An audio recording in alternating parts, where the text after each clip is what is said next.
कभी भी टेंशन मत लेना अमेंडमेंट्स की।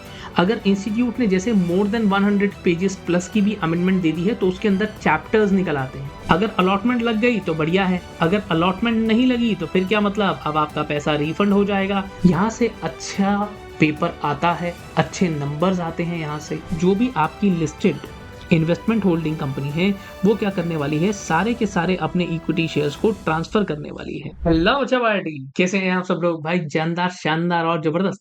तो चलो आज हम लोग बात करने वाले हैं अमेंडमेंट्स के बारे में, क्योंकि इंस्टीट्यूट ने सभी सब्जेक्ट्स के लिए अमेंडमेंट्स तो निकाल दी है। सर एक एक करके सब कवर करेंगे, पर अभी के लिए क्या करेंगे, अभी के लिए हम लोग शुरू करने वाले हैं बेटा वो अमेंडमेंट्स जो आपके सब्जेक्ट सीएमएसएल के लिए आई हैं। ओके, तो अमेंडमेंट्स में क्या सर बहुत ज्यादा है? देखो कभी भी टेंशन मत लेना अमेंडमेंट्स की। अगर इंस्टीट्यूट ने जैसे मोर देन 100 पेजेस प्लस की भी अमेंडमेंट दे दी है तो उसके अंदर चैप्टर्स निकल आते हैं। यही सेम चैप्टर्स आपके लिए जीआईजीएल में और ईसीआईपीएल के अंदर हैं। जब इनकी बारी आएगी तो मैं बताऊंगा इनको कैसे करना है। 100 पेजेस से ऊपर की अमेंडमेंट है, don't worry about that, tension लेने की कोई बात नहीं है, आप ऑलरेडी लेटेस्ट पढ़ रहे हो। अब सर ऐसा क्या करना चाहिए कि हमें अमेंडमेंट्स पढ़नी ही ना पड़े? तो बेटा उसके लिए हमेशा आपको लेटेस्ट आईसीएसआई मॉड्यूल रेफर करना होता है। इंस्टीट्यूट की वेबसाइट पर जाओ, icsi.edu एकेडमिक कॉर्नर पर जाओ और वहां से लेटेस्ट मॉड्यूल डाउनलोड करो और वहां से पढ़ो। पर फिलहाल के लिए शुरू करते हैं हम अपने आज की अमेंडमेंट्स को और सीधा सीधा फंडे को लेकर आते हैं। तो आपके पास कितनी अमेंडमेंट आती है बेटा? जितनी भी अमेंडमेंट्स अभी तक 30th ऑफ नवंबर 2024 से पहले की आई है। अच्छा, इससे पहले वाली, यस, यानी कि इससे पहले वाली जितनी भी हैं ये सारी की सारी आपके जून 2025 एग्जाम्स पे अप्लाई होंगी। ओके सर, अभी अगर कोई बात हो रही है, मान लो जनवरी में कोई बात हुई, फरवरी में कोई बात हुई, it's good to be updated about current affairs, पर आपको अगर मैं कहूं कि पेपर में आने वाली है तो वो पेपर में नहीं आने वाली है। आपको पेपर से थोड़े दिन पहले एक कोई सेबी का सर्कुलर आ गया, नहीं।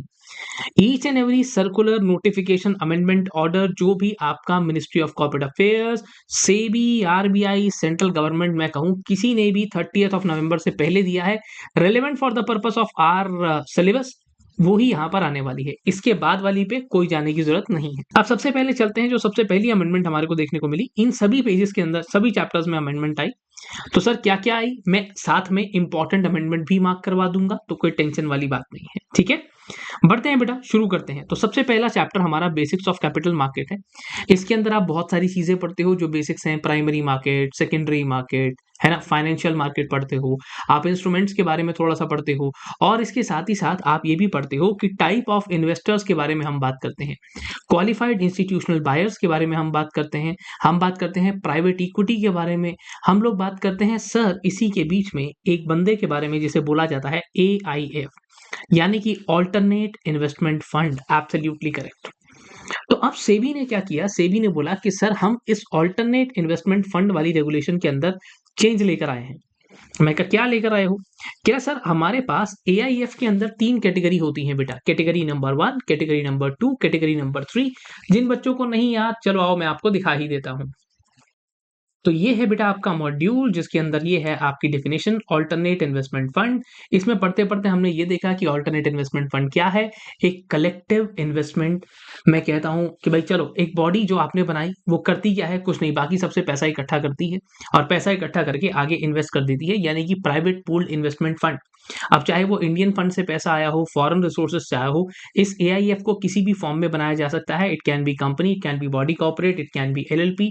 कह रहा पर सर इतनी सी बात है कि ये किसी भी रेगुलेशन में ना कवर हो रहा हो और किसी रेगुलेटर के अंदर ना आ रहा हो, जैसे कि ये IRDAI वालों के पास ना आता हो, पेंशन फंड वालों के अंडर ना आता हो, RBI के ना अंडर आता हो बैंक की तरह। अब यहाँ पर इन्होंने बोला कि ये क्या है, एक फंड जिसको एस्टैब्लिश किया गया है किसी भी एक फॉर्म में, जो एक प्राइवेटली पूल्ड इन्वेस्टमेंट व्हीकल है। सर ये थोड़ा कम नजर आ रहा है, कोई बात नहीं बेटा, ये लो। अच्छा, अगर आप चाहते हो इसी तरीके से टॉपिक वाइज चलते रहें तो मुझे एक बार कमेंट करके जरूर बताना, नहीं तो अगली बारी सीधा समराइज करेंगे। और टॉपिक को थोड़ा सा रिवाइज करना है तो मुझे बता देना, और ये म्यूचुअल फंड्स में कवर ना होता हो और कलेक्टिव इन्वेस्टमेंट स्कीम वाले चैप्टर में भी ना आता हो। फिर इसके बाद कुछ एक्सक्लूजन्स हैं कि जिसके अंदर ऑल्टरनेट इन्वेस्टमेंट फंड की बात हो रही है, कि ये सब चीजें, ये सारे के सारे क्या हैं, ऑल्टरनेट इन्वेस्टमेंट फंड में नहीं आते हैं।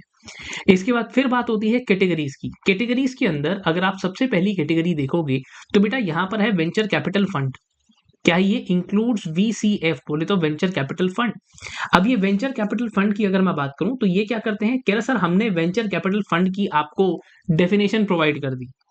मैं कहा, अच्छा ये अमेंडमेंट है, कह रहा सर ये अमेंडमेंट है कि हमने आपको वेंचर कैपिटल फंड की डेफिनेशन प्रोवाइड कर दी।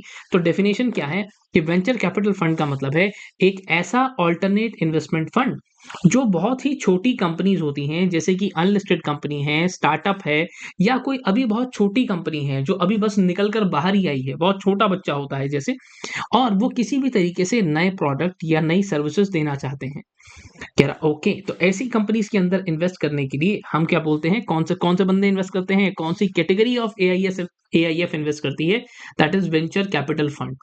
एक टाइम पर जब ये ओला आया तो ये सब क्या थे, नई टेक्नोलॉजी लेकर आए, नई टेक्नोलॉजी लेकर आए, बस स्ट्रेट अवे क्या था, जब भी कोई नई सर्विसेज नई टेक्नोलॉजी लेकर आता है तो या कोई नया बिजनेस मॉडल लेकर आता है और छोटी स्मॉल स्टार्टअप्स में या अनलिस्टेड कंपनी के अंदर ये लोग इन्वेस्ट करते हैं। मैं कहा ओके सर, ओके। कह रहा सर अब हम ये नोटिफिकेशन लेकर आ गए, मैंने कहा हाँ लेकर आ गए जी। कह रहा अब जितने भी वेंचर कैपिटल फंड्स हैं यहाँ पर, इनको बोला गया कि 12 महीने के अंदर अंदर आपको क्या करना है भैया, इधर आके माइग्रेट हो जाना है और अपना रजिस्ट्रेशन करवा लेना है अंडर न्यू रेगुलेशंस। ओके, सीधी सी बात, छोटा सा लिख लो, रजिस्ट्रेशन अंडर न्यू रेगुलेशंस।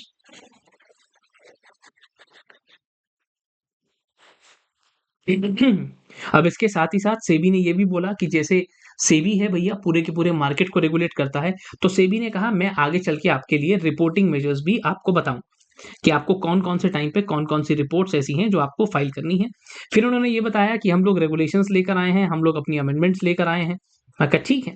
कह रहा अब सर एक और फंडा यहाँ निकल कर आता है बच्चों, AIF के अंदर category number 1, category number 2, category number 3। अगर आपको याद है तो AIF के अंदर 3 कैटेगरीज हैं। याद है, नहीं याद है सर, नहीं याद है, नहीं याद है। थोड़ा वीडियो बड़ा जरूर हो जाएगा पर काम का हो जाएगा।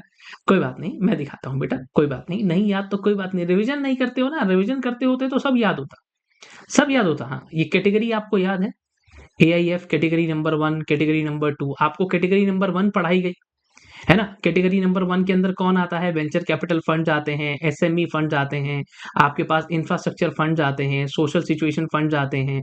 दूसरी नंबर कैटेगरी, थर्ड कैटेगरी के अंदर कौन आता है, जो लोग खतरनाक तरीके की भाई साहब क्या कर रहे हैं, डेरिवेटिव्स के अंदर ट्रेडिंग कर रहे हैं। क्या सर, हाँ FNO जैसा डेरिवेटिव में खेल रहे हैं यार, ये ट्रेडिंग स्ट्रेटजी। फिर हम लोगों ने ये देखा था कि जो लोग कैटेगरी नंबर 1 में भी नहीं आते, कैटेगरी नंबर 2 में भी नहीं आते, वो कैटेगरी नंबर 2 क्या कहता है, चल तेरे को किसी ने नहीं पूछा तो तू मेरे पास आ जा, तो तू मेरे पास आ जा, तेरे को कोई भी नहीं पूछ रहा है, तेरे को कोई भी नहीं पूछ रहा है, तू मेरे पास आ जा। कह रहा ऐसा, यस। अब यहां पर यही दिया गया था कि कह रहा सर अमेंडमेंट ये आई कि इस रेगुलेशन के अंदर ऑल्टरनेट इन्वेस्टमेंट फंड का मतलब है कि which does not fall in category number 1, category number 3, तो वो क्या होगा, उसका रजिस्ट्रेशन कैटेगरी नंबर 2 में हम लोग कर लेंगे। बस बेसिक सी बात है कि वो लोग जो है लीवरेज यानी कि बोरोइंग का काम ना करते हो। बोरोइंग ये कर सकते हैं क्या, other than day to day affairs वाला।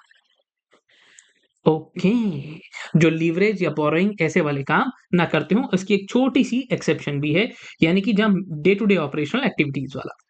अब इसके साथ फिर चलते हैं अगले फंडे पर। सर यहाँ पर इतनी ही अमेंडमेंट है, बस बेटा इतनी ही अमेंडमेंट है।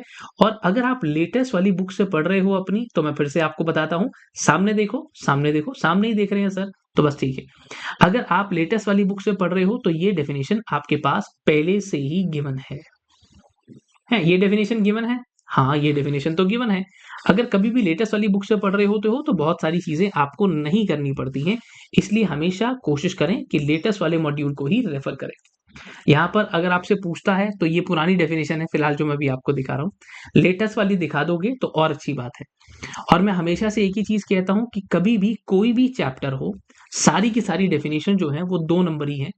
और डेफिनेशन का सेक्शन यहाँ पर जैसे AIF रेगुलेशन की बात हो रही है, तो जो इसकी सेक्शन है वो कौन सा होगा, section number 2, sorry regulation number. Secondary market की बात करता हूं तो इंडिया में जैसे आपने एक सेटलमेंट सिस्टम के बारे में पढ़ा होगा, सेटलमेंट साइकिल बोलूं या सेटलमेंट सिस्टम बोलूं। सेटलमेंट साइकिल जो है बेटा पहले बुक में लिखी थी T+2, फिर रिवाइज होकर हो गई T+1, नए वाले मॉड्यूल्स में आप पढ़ते हो T+1 हो गई। और अभी क्या हो रहा है सर, अभी बेटा यहाँ पर पूरे नए तरीके का जो वर्जन है that is T+0 T+0 trade settlement cycle. तो बहुत सारी जगहों पर सेबी ने क्या बोला कि हम भैया 25 स्क्रिप्ट्स ऐसी हैं, 25 जगहें ऐसी हैं, शेयर्स ऐसे हैं जहां पर हम लोग इसको अप्लाई कर रहे हैं। अब यहाँ पे क्या होगा, यानी कि आपकी T+0 सेटलमेंट साइकिल हो जाएगी। यानी कि जो भी आपकी ये प्रोसेसिंग है, जो सेटलमेंट के अंदर टाइम लगता है, वो टाइम अब सीधा ट्रेडिंग डे पर ही सारा कुछ खत्म। उसी जिस दिन ट्रेड करोगे उसी दिन सब कुछ सेटल हो जाएगा। ड्यूरिंग ड्यूरिंग ये आपका टाइम पीरियड रहेगा। ओके, क्या सर सेटलमेंट साइकिल जो है जितनी छोटी होगी उतना ही ज्यादा एफिशिएंसी रहेगी। भाई सेटलमेंट जितनी जल्दी हो जाएगी उतना ही जल्दी कॉस्ट और टाइम एफिशिएंसी, ट्रांसपेरेंसी देखने को मिलेगी और आपका रिस्क मैनेजमेंट भी बेहतर हो जाएगा। फिर इसके बाद अगली अमेंडमेंट जो देखने को मिली that was in the chapter of SEBI. SEBI ने क्या बोला, सेबी ने भी बोला कोई नई बात नहीं है, बच्चों को डराना मत। मैंने कहा क्या, कह रहा हम ना नया वर्जन लेकर आए हैं सर स्कोर्स का। अच्छा, तो कह रहे सर मतलब जैसे आपके पास फ़ोन में अपडेट आती रहती हैं, है ना? तो हमने भी क्या किया है, हमने भी इस कोर्स के अंदर एक नया वर्ज़न हम लोग लेकर आ गए हैं। अगर आप बच्चों को याद है तो बेटा मैंने क्लास के अंदर आपको सेबी का एक मोबाइल ऐप भी डाउनलोड करने के लिए बोला था। देखा तो याद आ गया, सोचा स्कोर्स की वेबसाइट दिखाई थी, बताया था ऐसे कंप्लेंट डलती है। यस, तो इन्होंने बोला कि कोई भी इंसान अब स्कोर्स की वेबसाइट पर जाकर या ऐप पर जाकर भी क्या कर सकता है, कंप्लेंट फाइल कर सकता है। उसके लिए हम एक नया वर्जन लेकर आ गए हैं, जिसके चलते आपकी जो ओल्ड स्कोर्स में कंप्लेंट्स थी वो भी यहाँ दिख जाएंगी आप। फिर अगले फंडे पर क्या निकल कर आया, सिक्योरिटीज मार्केट इंटरमीडिएरीज। बच्चों इंपॉर्टेंट मार्क करेंगे अभी। अमेंडमेंट में से देखा गया है कि एक दो बार तो वो क्वेश्चन पूछ लेता है, बच्चे को पता नहीं होता है क्या आएगा, क्या ये चीजें आएंगी, डेफिनेशन कुछ खास नहीं। यहाँ पर चीज को ध्यान से रखते हुए चलेंगे। क्या शेड्यूल्ड बैंक क्या है? देखो बेटा, कभी भी अगर मैं बात करता हूँ, कोई भी एक कंपनी है, शेड्यूल्ड बैंक नहीं, सॉरी, बैंक का टू इशू, कोई भी एक कंपनी है आईपीओ लेकर आती है तो आपने दो तरीके से मार्केट को पढ़ा है, एक होता है प्राइमरी मार्केट और एक होता है बच्चों सेकेंडरी मार्केट। प्राइमरी मार्केट वो निकल कर आता है जिसके अंदर आपके पास शेयर्स इशू किए जाते हैं, जैसे कि आईपीओ में। सेकेंडरी मार्केट के अंदर शेयर्स में आप देखते हो तो आपको ट्रेडिंग देखने को मिलती है, यानी कि buy and sell of securities यहाँ पर होता है। प्राइमरी मार्केट के इंटरमीडिएरीज अलग हैं और सेकेंडरी मार्केट के इंटरमीडिएरीज अलग हैं। अगर जिसे अंडरराइटर की बात करता हूं तो वो कहाँ आता है, प्राइमरी मार्केट में। सेकेंडरी मार्केट में कौन आता है, आपके पास बाकी के लोग जैसे कि शेयर ब्रोकर, है ना। अब बैंकर टू इशू क्या है, कह रहे सर सिंपल सी बात, कोई भी एक शेड्यूल्ड बैंक या कोई भी बैंकिंग कंपनी जो इनमें से कोई भी एक काम आपको करके देती हो। मैंने कहा वो क्या, क्या सर कंपनी ने आईपीओ निकाला, अब बहुत सारे ऐसे इन्वेस्टर्स होंगे जो आपके पास अप्लाई करेंगे। मैंने कहा बिल्कुल। कह रहा अप्लाई करने का मतलब क्या है, मैंने कहा यार पैसे देंगे, एप्लीकेशन मनी देंगे ना, हमारे को एप्लीकेशन मनी देंगे। अब एप्लीकेशन मनी को कलेक्ट करना, acceptance of application and application money. उसके बाद क्या होगा, अगर आपका नंबर बढ़िया रहा, आपका नंबर बढ़िया रहा तो बेटा आपको अलॉटमेंट लग जाएगी।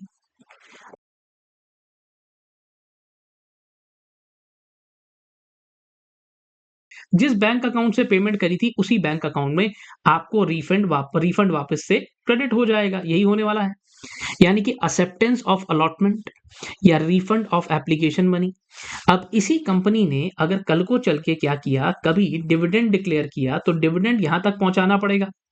कह रहा सर हाँ, पेमेंट ऑफ डिविडेंड हो जाए या कभी डिवेंचर, सामने वाला अगर आपका डिवेंचर होल्डर है तो उसको आपको इंटरेस्ट पे करना है तो भी ये काम करना पड़ेगा। कह रहा अब इसी के साथ साथ इशू मैनेजमेंट को लेकर बहुत बार आप एक एस्क्रो अकाउंट खोलते हो, अगर आपको याद है तो।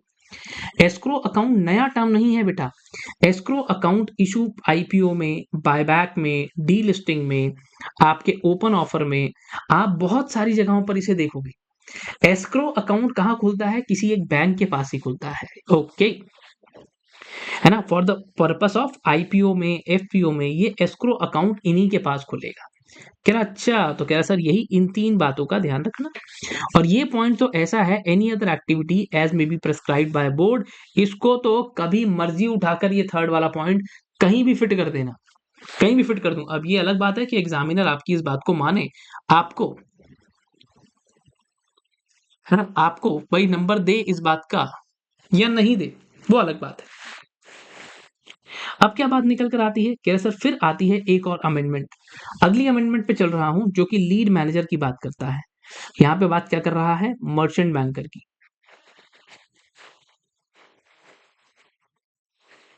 मर्चेंट बैंकर की, यस। कह रहा अब यहाँ पे क्या होने वाला है, कह रहा सर आपके पास मर्चेंट बैंकर जिसे हम इशू मैनेजर भी बोलते हैं, जो बंदा सब कुछ कोऑर्डिनेट कर लेता है और सारी चीजें, आप बस भैया बिंदास बैठ जाओ, अब सबसे कोऑर्डिनेट करना। यही मर्चेंट बैंकर आपके लिए बहुत बार अंडर राइटर का काम भी करता है, अगर आपको याद है तो। नहीं याद तो कोई बात नहीं, बहुत बार आपके लिए और भी कुछ काम समेट देता है। तो कह रहा है सर रेगुलेशन लेकर आए, क्या रेगुलेशन लेकर आए कि कोई भी इंसान अगर मर्चेंट बैंकर का काम कर रहा है तो क्या करना है, क्या सर पहले ही आपको क्या करना होगा, इन सारी बातों को, जो भी काम आप कर रहे हो, अगर आपके पास एक से ज्यादा लीड मर्चेंट बैंकर है तो दोनों की रिस्पॉन्सिबिलिटीज, कौन सा लीड मर्चेंट बैंकर क्या काम करेगा क्या नहीं काम करेगा, सबकी अपनी अपनी रिस्पॉन्सिबिलिटीज अलोंग विद स्टेटमेंट आपके ड्राफ्ट ऑफर डॉक्यूमेंट में मेंशन होनी चाहिए। मर्चेंट बैंकर खासतौर पे कब देखा जाता है, जब कंपनी कोई बड़ा काम कर रही है, जैसे कि आईपीओ लेकर आ रही है, एफपीओ लेकर आ रही है। अब यहाँ पर दूसरा फंडा क्या निकल कर आया, क्या सर मर्चेंट बैंकर कभी भी आपका एसोसिएट नहीं होना चाहिए। ओके, मतलब कोई लेना देना नहीं करना, कह रहा कोई लेना देना नहीं। यानी कि कोई भी मर्चेंट बैंकर अगर आपका है, अगर वो क्या कहते हैं जो इशूअर है उसका प्रमोटर निकल कर आ जाता है, उसका कोई एसोसिएट निकल कर आ जाता है, लॉ कह रहा ना भैया ना, ऐसा काम मत करना भाई, ऐसा काम मत करना और इसको आने भी मत देना। क्या सर बाकी का, अब रही बात छोटी बाकी मार्केटिंग एक्टिविटीज की तो वो कर लेंगे, पर आपके साथ एसोसिएटेड नहीं होना चाहिए। मैं कहा ठीक है। कह रहा अगर कोई भी मर्चेंट बैंकर है और वो वही मर्चेंट बैंकर आपके लिए क्या करने वाला है बेटा, if he is going to work as underwriter for you, अगर आप इसे क्या कर रहे हो, आप इसको अपने पास, आपने बोला यार 2 काम करेगा, मैंने कहा ठीक है।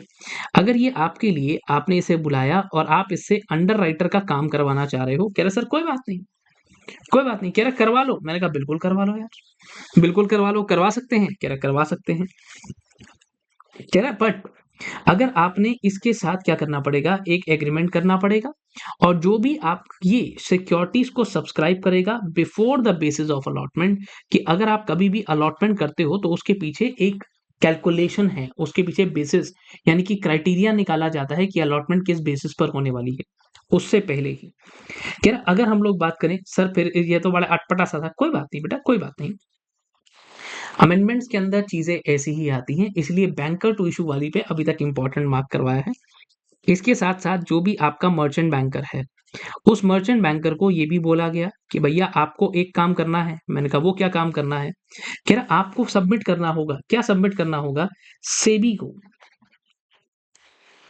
अगर कभी भी आप क्या देखते हो, कोई भी चीजें एक्विजिशन से रिलेटेड हैं, transaction for acquisition, transaction for acquisition, yes, अगर आप कभी भी शेयर्स एक्वायर करने की बात कर रहे हो, जो भी ट्रांजैक्शन हुई है, किसी भी बॉडी कॉर्पोरेट के शेयर्स लिए गए हैं, जिसको मैनेज कौन कर रहा है, मर्चेंट बैंकर कर रहा है, तो विद इन 15 डेज ऐसी कोई ट्रांजैक्शन हुई है तो ये 15 दिन के अंदर अंदर क्या करेंगे, अपने आप ये इनकी रिस्पॉन्सिबिलिटी है कि भैया आपको क्या करना पड़ेगा, सेबी को बताना ही पड़ेगा, बताना पड़ेगा, ये सेबी को बताना पड़ेगा। फिर अगला चैप्टर निकल कर आया जिसका नाम है आईसीडीआर रेगुलेशंस। आईसीडीआर रेगुलेशंस के अंदर कुछ नई चीजें देखने को मिली भाई, यहाँ कुछ नई चीजें देखने को मिली, हो सकता है कुछ नया टर्म भी आप पहली बार यहाँ देखो।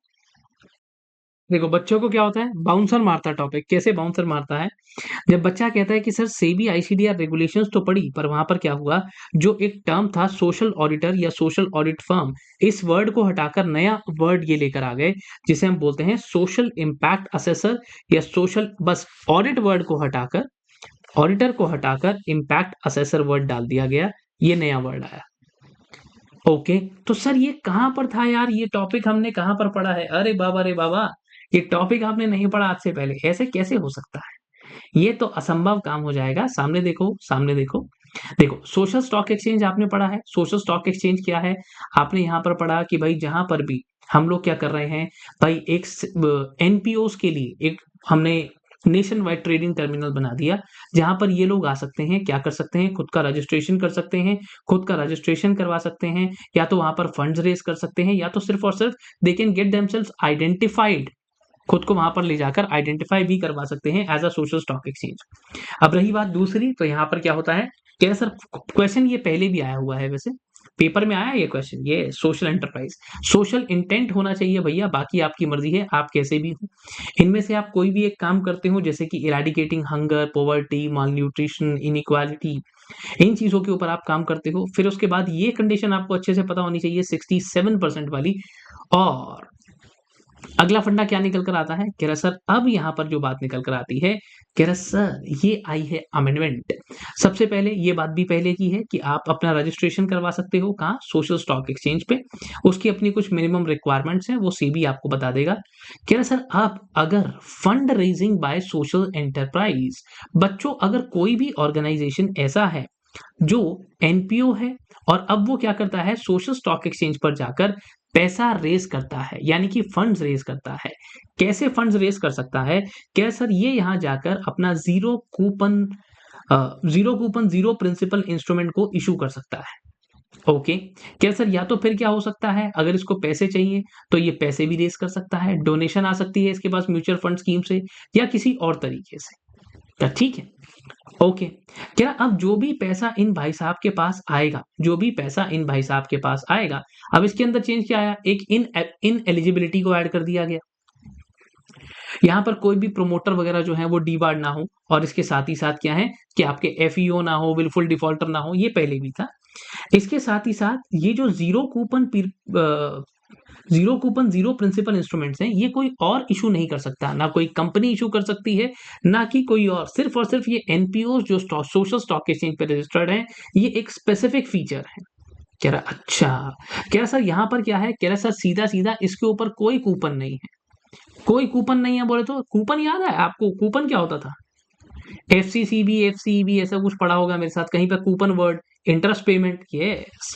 क्या sir, zero coupon zero principal instruments का मतलब है कि भैया आपने पैसा दे दिया, कह रहे ये एनपीओ वाली कंपनी है, ये कमा के नहीं देगी, आपने पैसा दे दिया, इस पे कोई कूपन नहीं है, और मेच्योरिटी पे कोई प्रिंसिपल अमाउंट नहीं है। ओके, ओके, क्या अच्छा, इतनी सी बात है, यस। अब इन चीजों को चेक करने के लिए आपके पास क्या है, क्या सर, इन सारी चीजों को चेक करने के लिए आप क्या करते हो, कह रहा अब से अगर हमने दो तीन चीजें बदल दी। मैंने कहा वो क्या, कह रहा जो सोशल स्टॉक एक्सचेंज है ना, ये सोशल स्टॉक एक्सचेंज आज के बाद institutional investor, non institutional investor, और आपके और मेरे जैसे रिटेल इन्वेस्टर्स के लिए भी अवेलेबल होगा। अगर कोई भी एनपीओ है तो बेटा वो पैसा रेज कर सकता है, कैसे, zero coupon zero principal instrument से, एलिजिबल इन्वेस्टर्स से। प्रोसीजर क्या होगा, कह रहा सही भी बता देगा। कह रहा कंटेंट क्या होंगे, जैसे आपका एक ऑफर डॉक्यूमेंट होता है, ऑफर डॉक्यूमेंट होता है ना, प्रोस्पेक्टस याद करो, प्रोस्पेक्टस नाम का कुछ सुना होगा। अगर एक ऑफर डॉक्यूमेंट है या एक प्रोस्पेक्टस है, उसके ऊपर की अगर बात की जाए तो कह रहा sir it shall be specified by SEBI, और इन बातों का पूरे तरीके से आपको ध्यान रखना है। मैं कहा ठीक है। मैंने कहा इसके अलावा, क्या सर इसके अलावा तो कुछ खास नहीं है, पर कोई बात नहीं सर, बहुत बार ऐसा भी देखा गया है। अगला टॉपिक चेंज हो गया है, टॉपिक चेंज हो गया है। अगला टॉपिक कि आपके पास कभी भी अगर हम ऑफर डॉक्यूमेंट्स की बात करते हैं, तो ऑफर डॉक्यूमेंट्स की बात की जाए तो सिंपल सा फंडा निकल कर आया कि सेबी ने ये भी बोला कि बड़े सारे लोग ऐसे हैं सर जो हमारे पास आते हैं, ऑफर डॉक्यूमेंट को फाइल करते हैं, क्योंकि बिना सेबी के पास आपका ऑफर डॉक्यूमेंट फाइल किए तब तो बात बनेगी नहीं। कह रहा ऑफर डॉक्यूमेंट को क्या करना है, पहले आपको सेबी के पास फाइल करना है। मैंने कहा अच्छा सेबी के पास, कह रहा बिल्कुल सेबी के पास फाइल करना है। कह रहा अब क्या करना होगा, मैंने कहा भाई अब सेबी यहां पर जब आप फाइल करते हो तो this is draft offer document, और सेबी इसे फाइनल करता है, सेबी बताता है कि ये फाइनल है या नहीं है। अब सेबी ने बोला कि भाई बहुत बार तो भैया अपने पास जो भी ऑफर डॉक्यूमेंट आते हैं उसके लिए गाइडलाइन निकाल दी। कह रहा मतलब अगर आपने ऑफर डॉक्यूमेंट भेजा तो सेबी किस बेसिस पर उसे चेक करता है, बेसिस फॉर स्क्रूटनी। अगर आपने ऑफर डॉक्यूमेंट भेजा तो ऑफर डॉक्यूमेंट के लिए किस बेसिस पर उसकी स्क्रूटनी की जाएगी। स्क्रूटनी की स्पेलिंग गलत कर दी आपने, कोई बात नहीं, है ना। अब return of draft offer document की अगर बात की जाए तो कह रहा सर सबसे पहली जो हमारी शर्त है कि आपका draft offer document simple language में होना चाहिए, आपका डेटा हमें साफ-साफ दिखना चाहिए और चीज़ें समझ में आनी चाहिए। ऐसा नहीं होना चाहिए मेरी क्लास में जैसे बच्चों की हैंडराइटिंग है, भाई साहब क्या पता नहीं कौन-सी 2-4 लैंग्वेज मिलाकर कभी-कभी लिख देते हैं बच्चे। ऐसे 2-4 लैंग्वेज मिलाकर लिख देते हैं, समझ ही नहीं आता क्या हो रहा है, क्या नहीं हो रहा है। कह रहा जो भी इन्फॉर्मेशन है वो क्लियर होनी चाहिए, कंसाइज़ होनी चाहिए और साथ ही साथ कॉम्प्लेक्स प्रेज़ेंटेशन आपको नहीं देनी कि पता चले हमें समझ ही नहीं आ रहा। अगर सेबी कह रहा मुझे समझ नहीं आएगा मैं तो वापस कर दूँगा भाई, ये ले पकड़। कह रहा अच्छा, जो भी रिस्क फैक्टर्स आपके हैं वो भी बहुत क्लियर होने चाहिए। रिस्क फैक्टर्स हाँ, जो भी कंटिंजेंट लायबिलिटीज़ अगर कहीं पर खड़ी हुई हैं, रिस्क फैक्टर्स आपके लिए हैं, आपके बिज़नेस को किसी चीज़ से रिस्क है, जो भी रिस्क आपके एलिमेंट्स हैं, है ना? वहाँ पर वो क्लियरली मेंशन होनी चाहिए। कह रहा सर अगर मान लो आपने सेबी के पास अप्लाई किया, ओके, आपने अपना ड्राफ्ट ऑफर डॉक्यूमेंट सेबी को दिया, ठीक है जी, दे दो। अगर ड्राफ्ट ऑफर डॉक्यूमेंट हमने क्या किया बेटा, अगर ये ड्राफ्ट ऑफर डॉक्यूमेंट हमने सेबी को दिया और सेबी ने क्या कर दिया, इस ऑफर डॉक्यूमेंट को रिजेक्ट कर दिया, रिजेक्ट कर दिया, अब क्या होगा? अब जो भी ये एंटिटी है, मैं कहता हूँ चलो जो भी ये कंपनी है, ये कंपनी दोबारा से उसे सबमिट करेगी। हाँ, तो इसे बोलते हैं रीसबमिशन। सेबी ने बोला भाई दोबारा से रीसबमिट कर लेना, पर इसके लिए ध्यान रखना कि अगर आपके पास कभी भी रीसबमिट आप कर रहे हो तो उसके लिए कोई फीस नहीं है आपके पास यार, कोई फीस नहीं है, कोई फीस नहीं है। कह रहा ओके, कह रहा सर आपके पास अब दूसरा फंडा क्या है? कह रहा अगर मान लो कि आप दोबारा से सबमिट ही नहीं करते हो तो? कह रहा सेबी ने बोला कि मैंने रिजेक्ट कर दिया, चेंजेस करके ले आओ। आप चेंजेस करके नहीं लाते हो।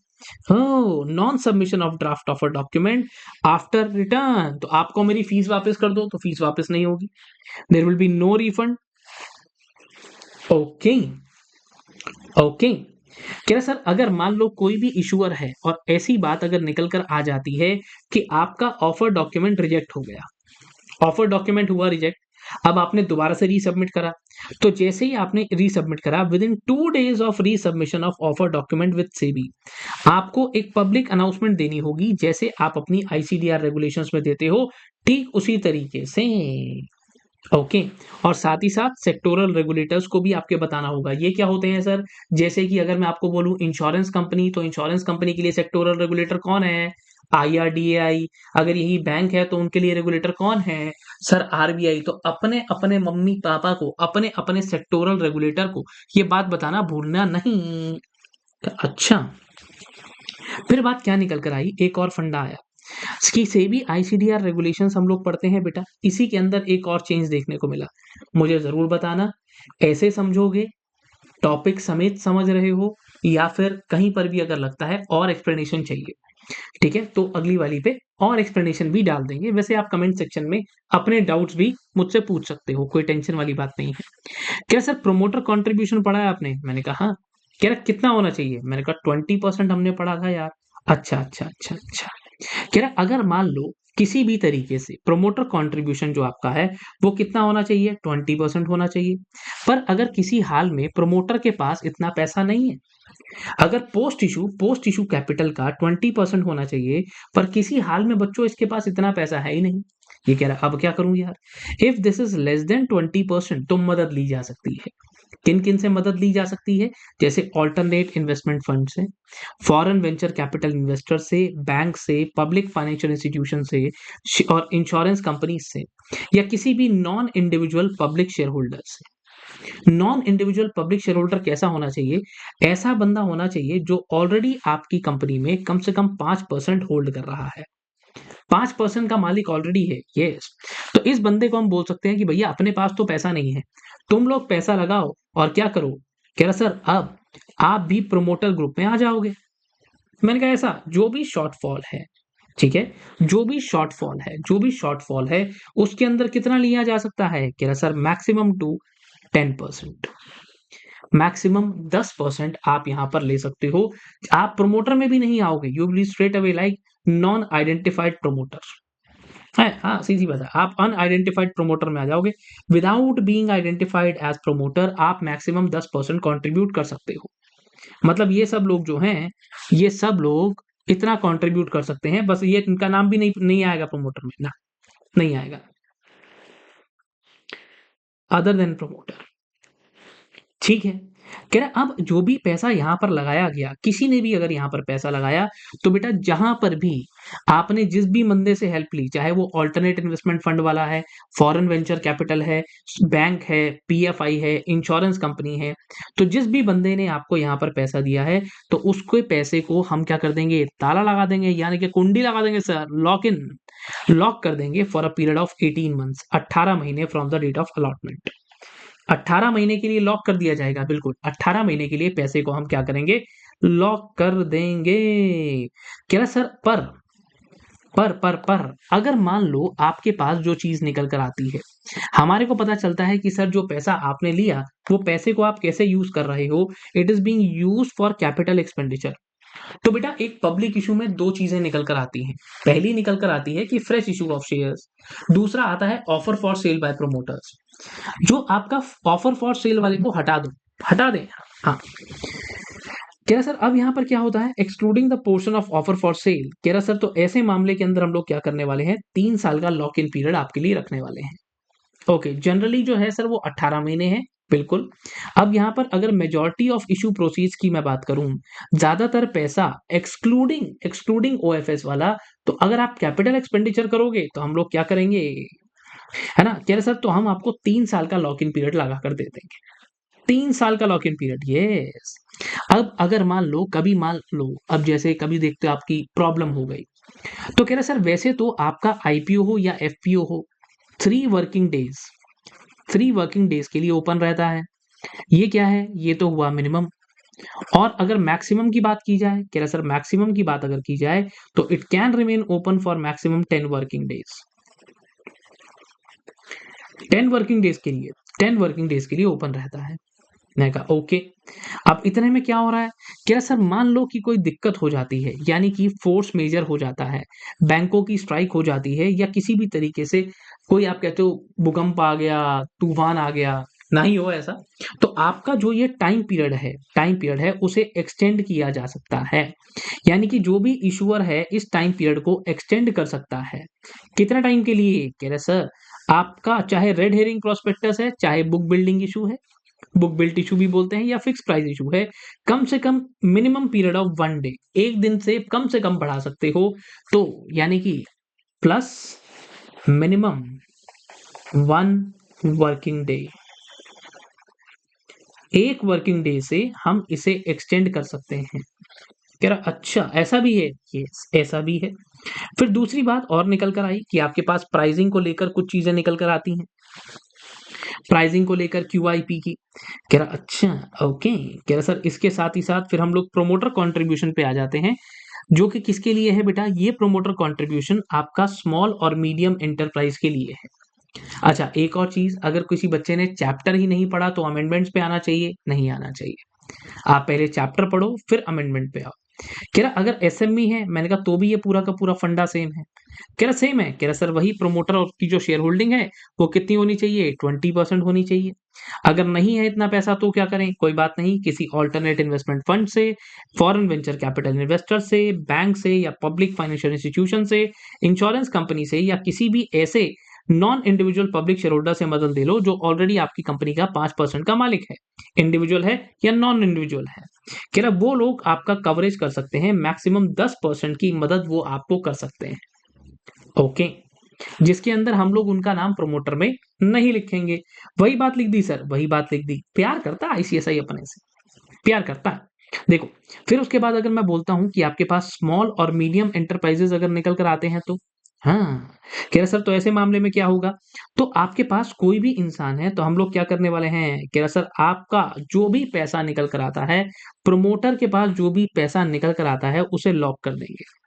कितना टाइम के लिए, shall be locked in for a period of 3 years, 3 साल from the date of commencement of commercial production या allotment whichever is later. कह रहा ऐसा भी होगा, हाँ वहां पर अलग था, यहाँ अलग है। 18 महीने 3 साल, यहाँ 3 साल तो है, पर 3 साल के लिए ये बोला गया कि जब आपका कमर्शियल प्रोडक्शन शुरू हो जाए, और नहीं तो आप अलॉटमेंट कर दो, इन दोनों में से जो भी क्या आएगा, क्या सर जो लेटर आएगा, जो बाद में आएगा, जो लेटर आया वहां से हम लोग 3 years काउंट करेंगे। वहां से 3 साल काउंट करेंगे। हाँ जी, वहां से आप अपने 3 साल काउंट करने वाले हो। ओके सर, टेक्निकल तो है। अब यही बात ऊपर वाली रिपीट हो गई यहाँ पर, कौन सी देखो, कि आईपीओ की अगर बात करूं एसएमई वाले की, तो वैसे जो भी आपका आईपीओ रहेगा उसके अंदर क्या है, मिनिमम 3 डेज मैक्सिमम 10 डेज। पर अगर बैंक वाली स्ट्राइक आ गई या बाकी चीजें आ गई अनफोर्सिनेबल सर्कमस्टांसेस के चलते, मिनिमम 1 डे से एक्सटेंड हम लोग यहाँ पर कर सकते हैं। ये फंडा खत्म हुआ, कह रहा सर अगले फंडे पर ले चलते हैं। मैंने कहा अगले फंडे पर आ जाते हैं, अगले चैप्टर पे आ जाते हैं। Issue and listing of non convertible securities, खासतौर पे डिवेंचर्स के बारे में हम लोग यहाँ बात कर लेते हैं कि भैया चलो आगे बढ़ते हैं। कह रहा सर अब हमेशा से ही हमने एक चीज और देखी है बेटा, कि शेयर होल्डर जो है वो बहुत बार बदलता रहता है। जो क्लास वाले बच्चे हैं उनको तो मैं बहुत बार क्लास में दिखाता भी हूँ कि इंटरिम डिविडेंड आ रहा है, अब ई वोटिंग आ रही है, ऐसा आपने बहुत बार क्लास में देखा भी होगा। तो अब शेयर होल्डर तो हर मिनट बदल रहा है, हर सेकंड बदल रहा है। तो क्या सर, हाँ, तो हम लोग क्या करते हैं, एक दिन अपना रजिस्टर ऑफ मेंबर बंद कर देंगे कि भाई बंद कर दे भाई इसको। अब बता किस किस का नाम लिखा हुआ है इसके अंदर। ओके, तो इशुअर क्या करता है, एक रिकॉर्ड डेट फिक्स करता है जब भी उसे डिबेंचर पे इंटरेस्ट देना हो, शेयर्स पे डिविडेंड देना हो, या अपना अमाउंट रीपे करना हो। ओके, कह रहा सर अब ये कब होनी चाहिए, कह रहा सर ये जो आपकी रिकॉर्ड डेट है ना, ये जो आपकी रिकॉर्ड डेट है, ये रिकॉर्ड डेट बच्चों कम से कम भी 15 डेज बिफोर होनी चाहिए। 15 days prior, yes, record days 15 days पहले होनी चाहिए। किससे, आपको जो भी आपको काम करना है, ड्यू डेट ऑफ पेमेंट, यानी कि ड्यू डेट ऑफ पेमेंट और रिकॉर्ड डेट में 15 दिन का गैप आपको रखना है। रिकॉर्ड डेट 15 दिन पहले होनी चाहिए। ओके, ओके, उल्टा तो नहीं समझ लोगे ना, कहीं डायग्राम बना देता हूँ छोटा सा, बच्चा उल्टा समझ लेता है अपने हिसाब से।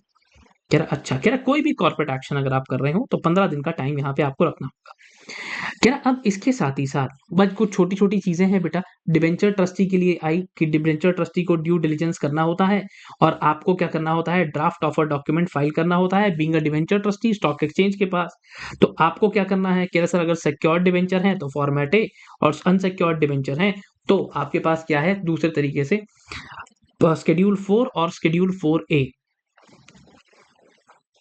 ये बात निकल कर आई। फिर उसके बाद अगेन उसने कुछ कुछ फॉर्मेट्स की बात करी है। खैर अब इसके बाद फिर से फॉर्मेट की बात करी है, फिर से फॉर्मेट की बात करी है। ये रहा अब जो अगला फंडा है। कह रहा आपके पास अगर कभी भी ड्राफ्ट ऑफर डॉक्यूमेंट आता है, ठीक है, इसको थोड़ा सा ड्रॉ कर लेते तो बेहतर रहता, कोई बात नहीं, कोई बात नहीं, यहाँ थोड़ी जगह कम है, कोई बात नहीं। तो आपके पास जो भी ड्राफ्ट ऑफर डॉक्यूमेंट है वो आपके क्या करते हो, आप अपना ड्राफ्ट ऑफर डॉक्यूमेंट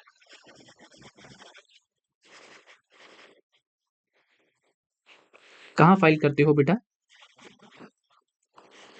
सेबी के पास, ठीक है। सेबी क्या करता है, जैसे ही आपने ये फाइल कर दिया तो SEBI is going to post the same on website.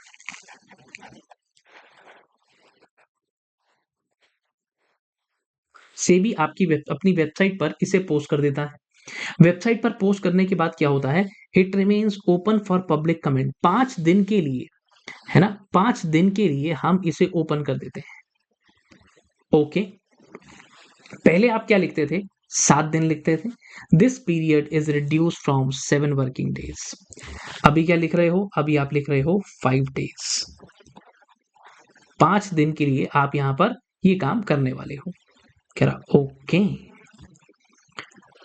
Okay, कह रहा सर अब एक और फंडे को समझते हैं कि जो भी इशूअर जिनकी securities already recognise stock exchange पर लिस्टेड हैं, किसी भी नेशन वाइड टर्मिनल पर, एनएससी पर हैं चाहे बीएससी पर हैं, तो उनको अपना ऑफर डॉक्यूमेंट स्टॉक एक्सचेंज के पास फाइल करना होगा। कब कब कब कब कब, in 1 day immediately after filing draft offer document with the stock exchange। SEBI की जगह स्टॉक एक्सचेंज लिख दिया कि भैया अगले ही दिन वहां पर फाइल कर देना। ठीक है, जो कंपनी लिस्टेड है उसके लिए एक दिन का टाइम दिया गया कि भैया जैसे ही इधर सेबी पर डालोगे तुरंत स्टॉक एक्सचेंज पे भी डाल देना, एक दिन का टाइम इसके अंदर आपके पास रहेगा।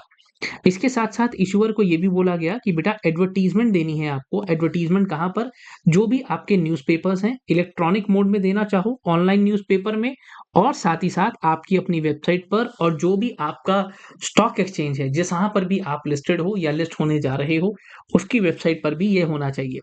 अब हमेशा से ही जो न्यूज़पेपर एडवर्टाइजमेंट है वो फिक्स रहती है इंग्लिश नेशनल के अंदर, और एक रीजनल। रीजनल कौन सा? जहां पर आपकी कंपनी का रजिस्टर्ड ऑफिस सिचुएटेड है। कह रहा ओके, ठीक है। कह रहा अब इसके साथ ही साथ आपको इलेक्ट्रॉनिक मोड से जाना है तो दोनों ही रास्ते अवेलेबल हैं। कह रहा अगर अगर आप डेट सिक्योरिटीज लेकर आ रहे हो या नॉन कन्वर्टेबल रिडीमेबल, यानी कि प्रेफरेंस शेयर्स लेकर आ रहे हो, ऐसे प्रेफरेंस शेयर्स जो कन्वर्ट नहीं होंगे, जो सीधा सीधा रिडीम हो जाएंगे, तो आपका जो भी ये पब्लिक इशू है ये मिनिमम 2 दिन के लिए ओपन रह सकता है और मैक्सिमम 10 डेज के लिए। ओके, यानी कि सर 2 वर्किंग डेज कर दिया, पहले यहां पर कितना था? 3 था, अब 2 हो गया है। अच्छा, अर्लियर अभी क्या है? Minimum 2 working days. 2 working days से लेकर मैक्सिमम कितना हो सकता है? Maximum can be 10 working days. पहले ये रिक्वायरमेंट कितनी थी? मिनिमम 3 वर्किंग डेज हुआ करती थी। ओके, अब बात करते हैं अगले चैप्टर के बारे में बेटा, जिसका नाम है एलओडीआर। मैं कहता हूं घातक चैप्टर। यहाँ से अच्छा पेपर आता है, अच्छे नंबर्स आते हैं यहाँ से, 10 12 नंबर 15 नंबर, बाकी भाई ठीक है, बाकी आईसीएसआई के ऊपर है कि वो कितना पूछते हैं, बट यहाँ से अच्छा पेपर देखने को मिलता है। अगर मैं यहाँ पर बात करूँ सर, टॉपिक बस ये मत पूछा करो यार। अब अगर अगली बारी 10 12 15 नंबर का नहीं आया तो फिर दिक्कत हो जाती है। सेबी की अगर मैं बात करूं तो यहाँ पर इन लोगों ने क्या किया? पहला फंडा तो ये निकल कर आया कि आपके पास जो टाइम लिमिट है, टाइम लिमिट क्या थी एक चीज को लेकर कि वेरिफिकेशन ऑफ मार्केट रूमर्स। किसी भी एक लिस्टेड कंपनी को लेकर बहुत बार मार्केट में रूमर्स आ जाते हैं, झूठी खबरें आ जाती हैं, राइट राइट। तो अब ये बोला गया कि भाई आपको क्या करना है? उन रूमर्स को वेरीफाई करना होता है।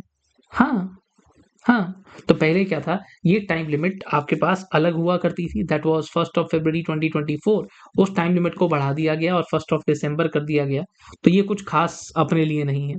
अपने लिए खास क्या है? ये वाली कि सेबी एलओडीआर रेगुलेशंस को चलते जो भी एक लिस्टेड एंटिटी है on the basis of market capitalisation, हम लोग बहुत बार देखते हैं कि सेबी एलओडीआर में लिखा है top 100 companies, top 500 companies, top 2000 companies. Yes, तो बोला गया कि सर हर एक रिकॉग्नाइज स्टॉक एक्सचेंज को क्या करना है?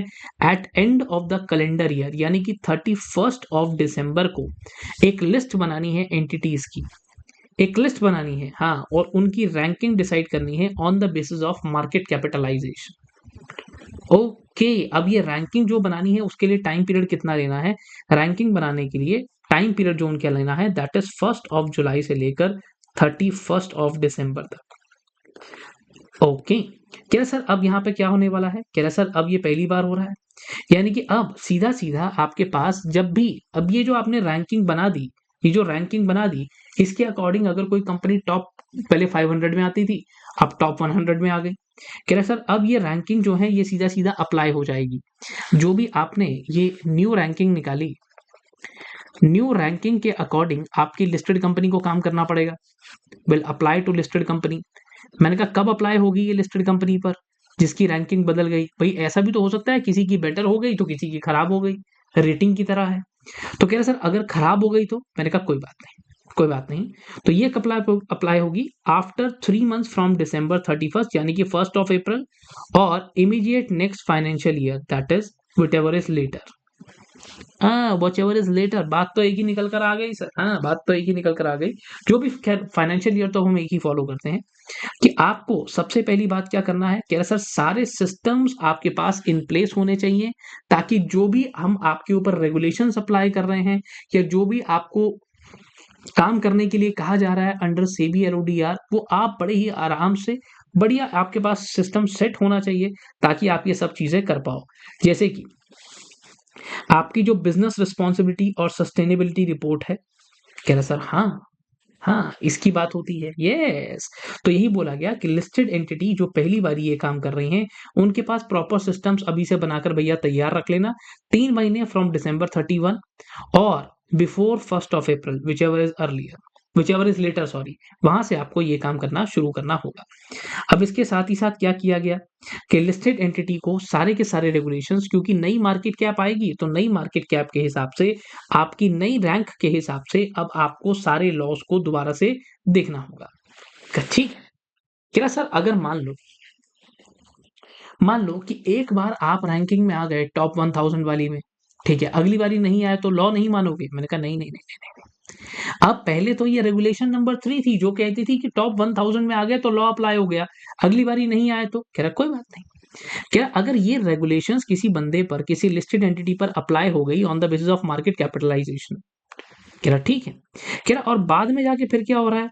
कह रहा सर सीधा सीधा अगर बाद में जाके आपकी रैंकिंग के अंदर इट्स रैंकिंग चेंजेस है, हाँ हाँ, और वो चेंजेस रहते हैं 3 साल के लिए, तो हम आपको छोड़ेंगे, वरना मानते रहो हमारे वाला है। 3 साल के लिए कॉन्टिन्यूसली आप ये मुझे प्रूव कर दो कि आप रैंकिंग में नहीं आ रहे हो, तो हम आपके ऊपर से अपने रेगुलेशन हटा लें। यानी कि 3 साल तक सर हम रैंकिंग के बाहर रहेंगे तो ये लॉ हटाएंगे हमारे पे। बिल्कुल सही, बिल्कुल सही। फिर कुछ छोटे छोटे नंबर्स हैं, ठीक है, जहां पर आपको ये बताया गया कि टॉप 500 लिखा हुआ था, at least have one independent woman bye ये टाइम पीरियड, इसको हटा दिया गया क्योंकि इन लोगों ने तो अपॉइंट कर लिया ना बेटा, 2019-2020 वाला लॉ था। अच्छा, एक बढ़िया अमेंडमेंट जो देखने को मिली, आप रिस्क मैनेजमेंट कमेटी पढ़ते हो, रिस्क मैनेजमेंट कमेटी को ये बोला गया कि आपकी जो मीटिंग्स हैं उसको कंडक्ट करना है, और जो भी मीटिंग्स आप कर रहे हो उसके 2 मीटिंग्स के बीच में जो आपका गैप बिटवीन 2 मीटिंग्स है, गैप बिटवीन 2 मीटिंग्स है, वो कितना हो सकता है? It can be maximum 210 days. अच्छा, जो गैप है 2 मीटिंग्स के बीच में, it can be maximum 210 days हो सकता है। कह रहा अब इसके साथ ही साथ बहुत बार क्या करना होता है आपको? कह रहा सर आपको कोई भी अगर लिस्टेड एंटिटी है उसे क्या करना होगा? आपको अप्रूवल लेना होगा रेगुलेटरी या गवर्नमेंट या स्टैट्यूटरी अथॉरिटी का अपनी वैकेंसी को फुल अप करने के लिए। कब कब कब कब कब? कह रहा सर कोई भी वैकेंसी अगर निकल कर आती है आपके पास, तो सबसे पहली बात एट द अर्लीस्ट उसे आपको फिल करना है। किसी भी हाल में आपके पास अगर कोई भी वैकेंसी है तो उस वैकेंसी को आपको फिल करना होगा सर। अगर आपने फिल करना है तो कितने टाइम में कर लेना है? मैक्सिमम मैक्सिमम 6 मंथ्स के अंदर अंदर फिल कर लेना है। 6 महीने के अंदर अंदर फिल कर लेना है, 6 महीने के अंदर अंदर फिल कर लेना है, नहीं किया तो सर दिक्कत वाली बात है। अरे सर वो तो ठीक है, पर ये रेगुलेशन नंबर 26 कौन सी है? अरे देवा रे देवा, क्या आप लोगों ने वो नहीं पढ़ा कि एक डायरेक्टर ज्यादा से ज्यादा कितनी कमेटी में मेंबर हो सकता है, एक डायरेक्टर ज्यादा से ज्यादा कितनी जगह पर चेयरपर्सन हो सकता है? ऐसा कुछ पढ़ा है बेटा? ऐसा कुछ पढ़ा है? पब्लिक कंपनी लिस्टेड हो या ना हो, बाकी की कंपनियां हो, private company, foreign company, high value debt company, इस लिमिट के लिए आप जो चेयरपर्सन मेंबरशिप है आपके पास, उसको एक काउंट करते हो, मतलब सॉरी अलग अलग काउंट करोगे when it comes to stakeholder relationship committee और ऑडिट कमेटी? ऐसा कुछ नहीं पढ़ा कि एक बंदा कितनी कमेटी में मेंबर हो सकता है, कितने में चेयरपर्सन हो सकता है? दैट इज रेगुलेशन नंबर 26 ना। तो लॉ ने बड़ा सिंपल सी बात बोली, लॉ ने बोला कि भाई देखो तुम होगे बदमाश, 6 महीने के अंदर अंदर वैकेंसी फिल कर लेना। अब मैंने आपको ये टाइम दे दिया, अगर नहीं करा तो अब भैया अब तेरे ऊपर तब तेरे को पता चलेगा जब तेरे को सरकार से अप्रूवल लेना पड़ेगा। प्रायर इंटीमेशन, इन सभी कामों के लिए आपको क्या करना है? फिर से बेटा अमेंडमेंट पे इंपॉर्टेंट मार्क करो, बढ़िया अमेंडमेंट है, क्वेश्चन बनने लायक है ना? क्वेश्चन बनाया जा सकता है। At least 2 working days in advance आपको बताना होगा, जिसके अंदर डेट ऑफ इंटीमेशन और डेट ऑफ मीटिंग आपको इंक्लूड नहीं करना। कौन बताता है? कंपनी बताती है। कौन सी कंपनी? Listed company. किसको? स्टॉक एक्सचेंज को। 2 डेज इन एडवांस। क्या क्या चीजों में? उन सभी बोर्ड मीटिंग्स के बारे में जिस बोर्ड मीटिंग में आप अपने फाइनेंशियल रिजल्ट्स को अप्रूव करवाने वाले हो, चाहे फाइनेंशियल रिजल्ट किसी भी तरीके के हो, हाफ ईयरली हो, ईयरली हो, क्वार्टरली हो। इसके साथ ही साथ जो भी आपका बायबैक का प्रपोजल रहता है, जब एक कंपनी अपने ही शेयर्स को वापस खरीद के उसे डिस्ट्रॉय कर देती है, वॉलंटरी डीलिस्टिंग की बात हो, या कभी भी आप अपने शेयर्स इशू करने जा रहे हो, शेयर्स इशू करने जा रहे हैं, यस, आप सर एफपीओ लेकर आ जाओ, राइट इशू ले आओ, एडीआर जीडीआर कर लो सर, एफसीसी भी इशू कर दो, किसी भी तरीके से प्राइवेट प्लेसमेंट कर दो। कह रहा आपको क्या करना है? कह रहा सिंपल सा काम, सिंपल सा काम, आपको 2 दिन पहले बताना है। कह रहा ओके। कह रहा सर अगर मान लो इन सब चीजों को अप्रूव करने के तो शेयर होल्डर रेजोल्यूशन भी चाहिए होता है। बिल्कुल चाहिए होता है, बिल्कुल चाहिए होता है। इंटीमेशन आप तब भी दोगे अगर आप एजीएम कर रहे हो, या ईजीएम कर रहे हो, या पोस्टल बैलेट से अपना शेयर होल्डर अप्रूवल ले रहे हो फंड रेजिंग को लेकर। जब भी फंड रेजिंग बोले तो जब भी कंपनी शेयर इशू कर रही है और शेयर इशू करके या किसी भी तरीके की सिक्योरिटी इशू करके पैसा मांग रही है कि भैया पैसा दे दो, पैसा पैसा पैसा, आप उनको चाहिए पैसा, ओनली पैसा। इतनी बात निकल कर आती है। इसके साथ ही साथ अगर कभी भी आपकी कंपनी डिविडेंड डिक्लेयर करती है, इसके साथ ही साथ कभी भी आप बोनस इशू डिक्लेयर करते हो, या तो मैं कहता हूँ किसी भी तरीके से जो आपकी सिक्योरिटीज हैं उनमें ऑल्ट्रेशन देखने को मिलती है। ऑल्ट्रेशन देखने को मिलती है और इसके साथ साथ क्या होता है, जब भी आपको कोई इंटरेस्ट पे करना है डिवेंचर्स पे, बॉन्ड्स पे या रिडम्पशन अमाउंट पे, आप क्या कर रहे हो, किसी तरीके की ऑल्ट्रेशन कर रहे हो, किसी तरीके की ऑल्ट्रेशन कर रहा हूं। जी हाँ, इन सभी बोर्ड मीटिंग्स के लिए आपको क्या करना है, 2 दिन पहले स्टॉक एक्सचेंज को बताना है। ध्यान रखना, 2 days इन एडवांस, यानी कि 2 वर्किंग डेज,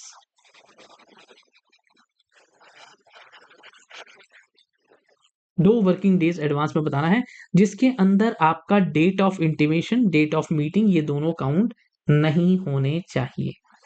कह रहा ओके, कह रहा सर अब साथ ही साथ एक इसके इसके साथ एक और फंडा निकल कर आया।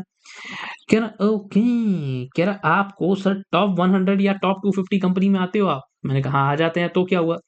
कह रहा अगर मान लो कोई भी ऐसा इवेंट हो रहा है, they are going to report event to the stock exchange, जो भी एक मेन स्ट्रीम इवेंट नहीं है, which is not general in nature, जो भी जनरल इन नेचर नहीं है, अगर मान लो किसी भी तरीके का रूमर आपके एक स्पेसिफिक इवेंट को लेकर आ जाता है, जिससे लोगों का ओपिनियन बदल सकता है, कोई भी ऐसी खबर जो आपको लग रहा है कि यार ये तो कुछ अलग ही मार्केट में आ रहा है, रूमर भी नहीं है, कुछ अलग तरीके का, आपने एक इवेंट करा, कोई भी कॉर्पोरेट इवेंट करा, या मैं कहता हूं चलो सीएसआर एक्टिविटी कर दी, खबर आ गई कि भैया सीएसआर एक्टिविटी में फ्रॉड हो रहा है। कह रहा कोई भी अगर आपके पास ऐसी इंफॉर्मेशन है, तो आप अपने आप, कह रहा हमारा इंतजार मत करो, ऑन योर ओन कंफर्म करो उस रिपोर्टेड इवेंट को, स्टॉक एक्सचेंज को खुद बता दो। जैसे ही आपको पता चलता है तो ये काम कब कर दो, विद इन 24 आवर्स। कह रहा ज्यादा देर भी मत लगाओ सर, जैसे ही पता चलता है 24 घंटे के अंदर अंदर आप क्या करो, हमारे को ये चीज बता दो। क्या ठीक है भाई, अगली बात पर आता हूं। तो विद इन 20, जैसे ही आपको मटेरियल प्राइस मूवमेंट के बारे में पता चलता है ना, या कोई भी इवेंट के बारे में, इंफॉर्मेशन के बारे में पता चलता है, 24 घंटे के अंदर फटाफट से बताओ। कह रहा अब इसके साथ ही साथ एक और बात को समझते हैं, कि अगर कभी भी कोई भी क्वेरी आती है, तो लिस्टेड एंटिटी के अंदर जो भी लोग बैठे हुए हैं, जो भी क्वेरीज या एक्सप्लेनेशन मांगी जाती हैं लिस्टेड एंटिटी से, आपको टाइमली उन सब बातों का जवाब देना है। इस बात का ध्यान रख लेना भैया, कहीं आप जवाब देने में लेट हो गए तो वो भी हम एक नॉन कंप्लायंस मान लेंगे। हमने जो पूछा उसका टाइम से जवाब दो, नहीं देते हो तो लॉ कह रहा है फिर तो मैं वैसे ही नहीं छोड़ता तुम्हारे को। इतनी सी बात है, यस।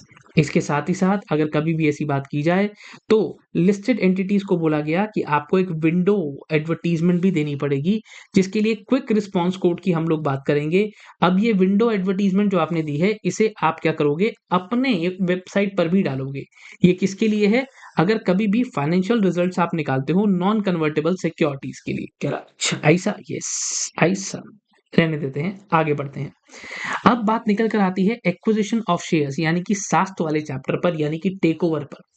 टेक ओवर के अंदर अगर बेटा किसी भी बच्चे ने, वैसे तो ये थोड़ा सा टेक्निकल रहने वाला है, थोड़ा सा, बहुत थोड़ा सा, इसके अंदर कुछ खास चीजें नहीं है, पर जैसे कि अब देखो, आपके पास सेबी एलओडीआर में चेंजेस आए, कह रहा सर हाँ, तो कह रहा सर इधर भी आए, इधर भी आए, कह रहा बिल्कुल इधर भी आए।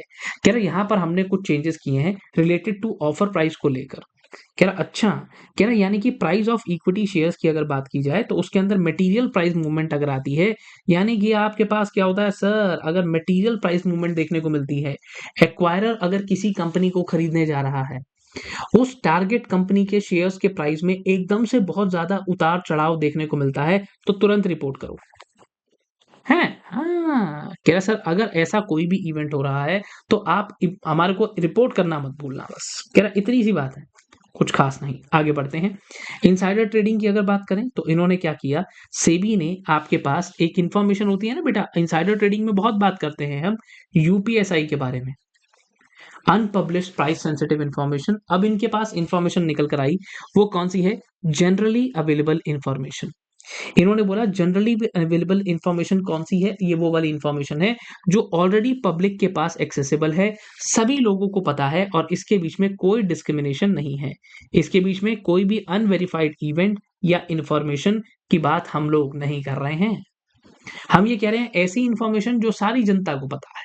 टीसीएस ने खरीद लिया भैया, सरकारी कंपनी, बीएसएनएल एमटीएल, उसको पैसा लगा दिया, सबको पता है, सबको पता है। अदानी भैया कंपनी बेच गए, सबको पता है। अदानी भैया ने कंपनी खरीद ली, सबको पता है। तो ऐसी कोई भी इंफॉर्मेशन जो पूरी पब्लिक के पास अवेलेबल है इन नॉन डिस्क्रिमिनेटरी बेसिस। अब यहाँ पर एक मजेदार पॉइंट क्या निकल कर आता है, कह रहा अगर मान लो कभी भी ट्रेडिंग प्लान की बात होती है, कोई भी इंसान, वैसे तो इनसाइडर को मना कर दिया गया कि आप ट्रेड ही नहीं कर सकते, ट्रेड नहीं कर सकते, आपने इनसाइडर को मना कर दिया, इनसाइडर को मना कर दिया, यस, कह रहा आप ट्रेड करने ही नहीं कर सकते, मैंने कहा कतई नहीं कर सकते। अब जो भी आपका ट्रेडिंग प्लान है, उस ट्रेडिंग प्लान का क्या होता है, पब्लिक डिस्क्लोजर आता है। जब आपने पूरी जनता को ट्रेडिंग प्लान के बारे में बता दिया, पब्लिक डिस्क्लोजर करते ही, पब्लिक डिस्क्लोजर करते ही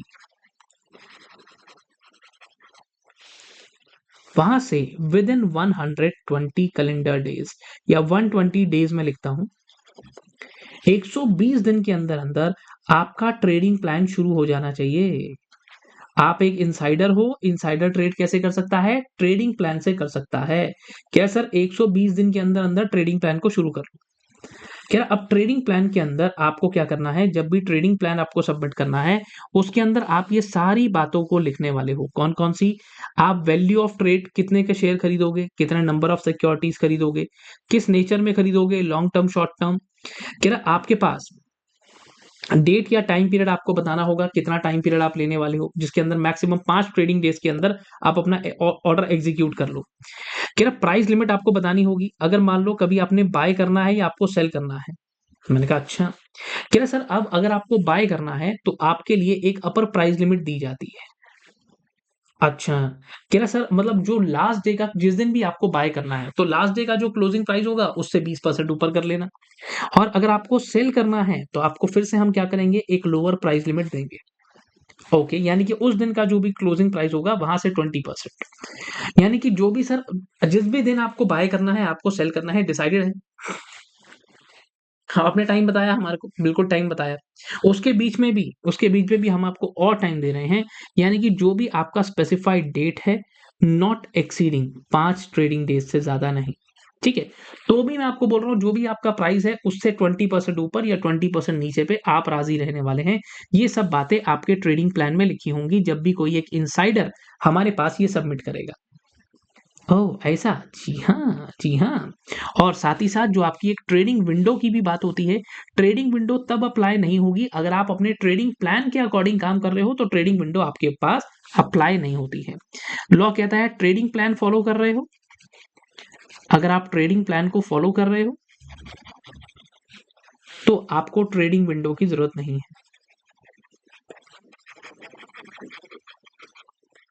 इज़ नॉट नीडेड। अब एक बार बेटा ट्रेडिंग प्लान ऐसा है सलमान भाई की तरह, एक बार जो मैंने कमिटमेंट कर दी उसके बाद तो मैं अपने आप की भी नहीं सुनता। ट्रेडिंग प्लान क्या हो गया, इररिवोकेबल है, और इनसाइडर के पास क्या है, वो इम्प्लीमेंट होगा ही होगा।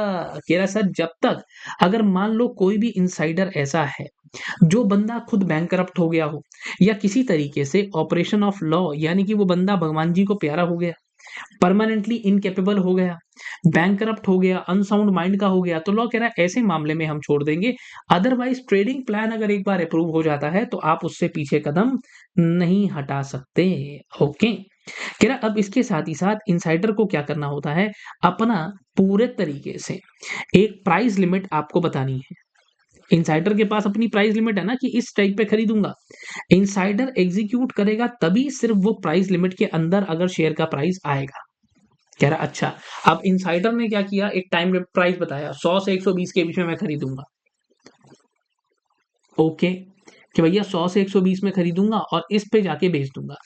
अब अगर कभी भी आप ऐसा कर रहे हो तो आपकी प्राइस रेंज में अगर आएगा तो ही तो खरीदोगे, नहीं आएगा भैया, आया ही नहीं प्राइस रेंज में, मैं तो खरीदने के लिए तैयार था, नहीं खरीदूंगा, छोड़ो। कह रहा अच्छा, कह रहा सर अब अगर मान लो कोई भी इंसाइडर ने बेटा, अगर आपको बीइंग, आप अपनी कंपनी के क्या होगे, कंप्लायंस ऑफिसर होगे, कंपनी सेक्रेटरी होगे, तो आपको अगर ट्रेडिंग प्लान दिया, अगर इन्होंने आपको ट्रेडिंग प्लान दिया तो इस ट्रेडिंग प्लान को विद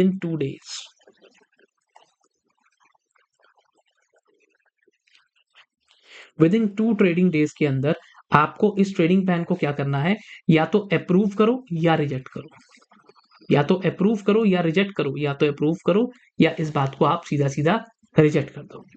फिर एक और बात निकल कर आई, वो क्या कि सर फ्रॉडुलेंट, फ्रॉडुलेंट PFUTP, भाई साहब ये बहुत बढ़िया चैप्टर लगता है मुझे, क्योंकि यहां से जो क्वेश्चंस निकल कर आते हैं गिने चुने ही हैं। फ्रॉड की डेफिनेशन अच्छे से पढ़ना, कनेक्टेड पर्सन अच्छे से पढ़ना, और केस स्टडी को अच्छे से करके जाना। क्या सर बहुत बार क्या होता है, क्या सर आपके पास मूल अकाउंट कह रहा सर जहां पर क्या हो रहा है, एक ट्रेडिंग अकाउंट जो आपने स्टॉक ब्रोकर के पास खुलवा रखा है डीमेटीरियलाइज फॉर्म में, यानी कि ट्रेडिंग अकाउंट है। मैंने कहा हाँ। कह रहा सर इसके साथ बैंक अकाउंट भी जुड़ा हुआ है, बिल्कुल। एक बंदे का नाम भी है, बिल्कुल है। पर इस अकाउंट के ऊपर कंट्रोल मेरा है। ओके, क्या सर अकाउंट किसी और का है पर कंट्रोल मेरा है, जैसे क्रेडिट कार्ड मेरा है पर कंट्रोल मेरी बीवी का है। भाई सीधी सी बात है, अकाउंट मेरा है, क्रेडिट कार्ड मेरा है, पर कंट्रोल बीवी का रहता है। भाई क्या करें? कह रहा सर हाँ ये तो बात है, ये तो बात है सर। चलो आगे बढ़ते हैं। तो यही चीज को हम लोगों ने देखा कि डीलिंग ऑफ सिक्योरिटीज को लेकर भी क्या हुआ, एक डेफिनेशन इन लोगों ने बताई कि डीलिंग ऑफ सिक्योरिटीज के अंदर ये चीज को इंक्लूड कर दिया गया कि डीलिंग में पहले क्या होता था, बाइंग सेलिंग सब्सक्राइबिंग ये सब होता था। कह रहा या तो खुद करो या आपके बिहाफ पे कोई और करे। मेरा अकाउंट है, चलाती मैडम है, तो उन्होंने अगर डील कर दिया that is also known as dealing. कह रहा अब इसके साथ ही साथ अगर कोई भी इंसान क्या कर रहा है, गड़बड़ कर रहा है सर।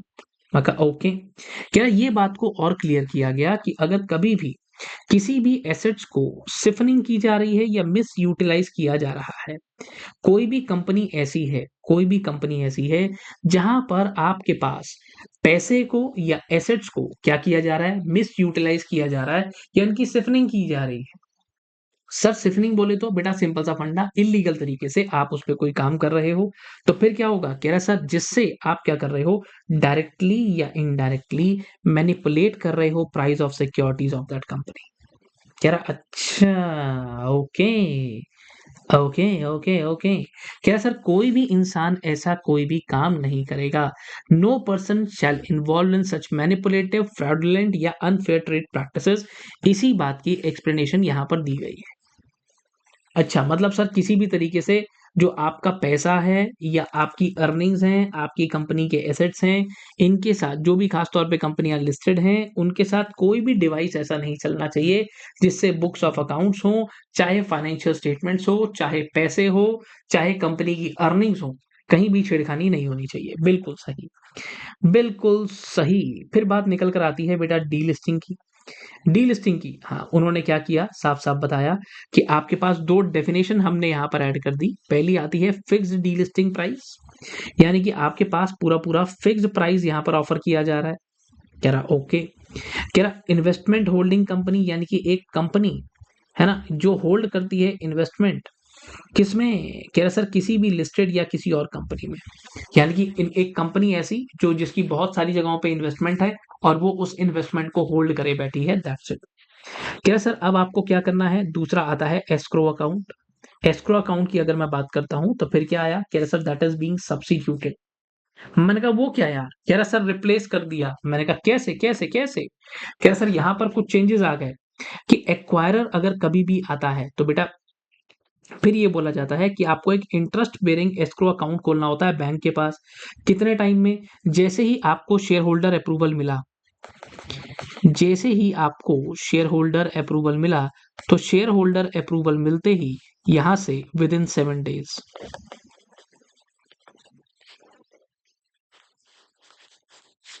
7 दिन के अंदर अंदर आपको क्या करना है, कह रहा सर आपको सिंपल सा काम करना है, विद इन 7 डेज के अंदर अंदर आपको एस्क्रो अकाउंट ओपन करना होगा।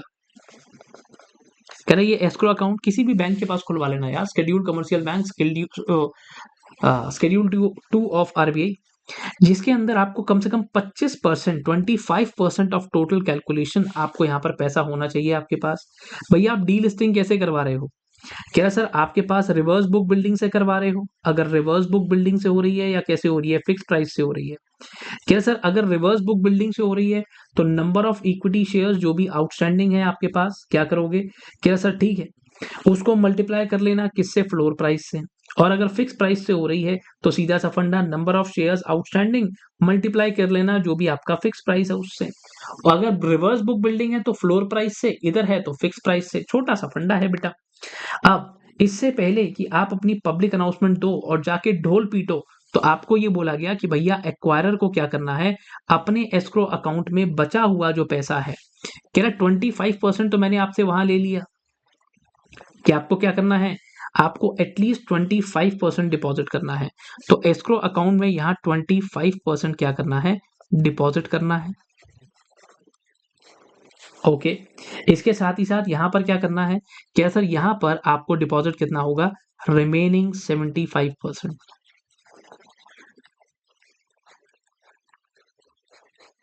रिमेनिंग 75% आपको यहाँ पर डिपॉजिट करना होगा। कह रहा ठीक है, कह रहा अब इसके साथ ही साथ दो तीन छोटे छोटे फंडे और निकल कर आए। मैंने कहा निकल कर तो आए। कह रहा सर फिर, मैंने कहा मेन बता देता हूँ, मेन बता देता हूँ कि जो भी आपका बिडिंग मैकेनिज्म होगा या टेंडरिंग मैकेनिज्म होगा, अगर आप डीलिस्टिंग कैसे कर रहे हो, बुक बिल्डिंग प्रोसेस से कर रहे हो या फिक्स प्राइस से कर रहे हो, क्या सर ये विद इन 7 डेज जिस दिन आपने डीपीएस दिया, ठीक है, जिस दिन आपने अपनी डिटेल पब्लिक स्टेटमेंट दी, जिन बच्चों ने मेरे साथ पहले पढ़ा हुआ है बेटा, अपना डायग्राम ओपन करोगे यही ऐसे ही निकल कर आएगा। जैसे ही आपने अपनी डिटेल पब्लिक स्टेटमेंट दी तो वहां से विद इन 7 डेज, यहां से विद इन 7 डेज आपका क्या हो जाएगा, बिडिंग पीरियड ओपन हो जाएगा।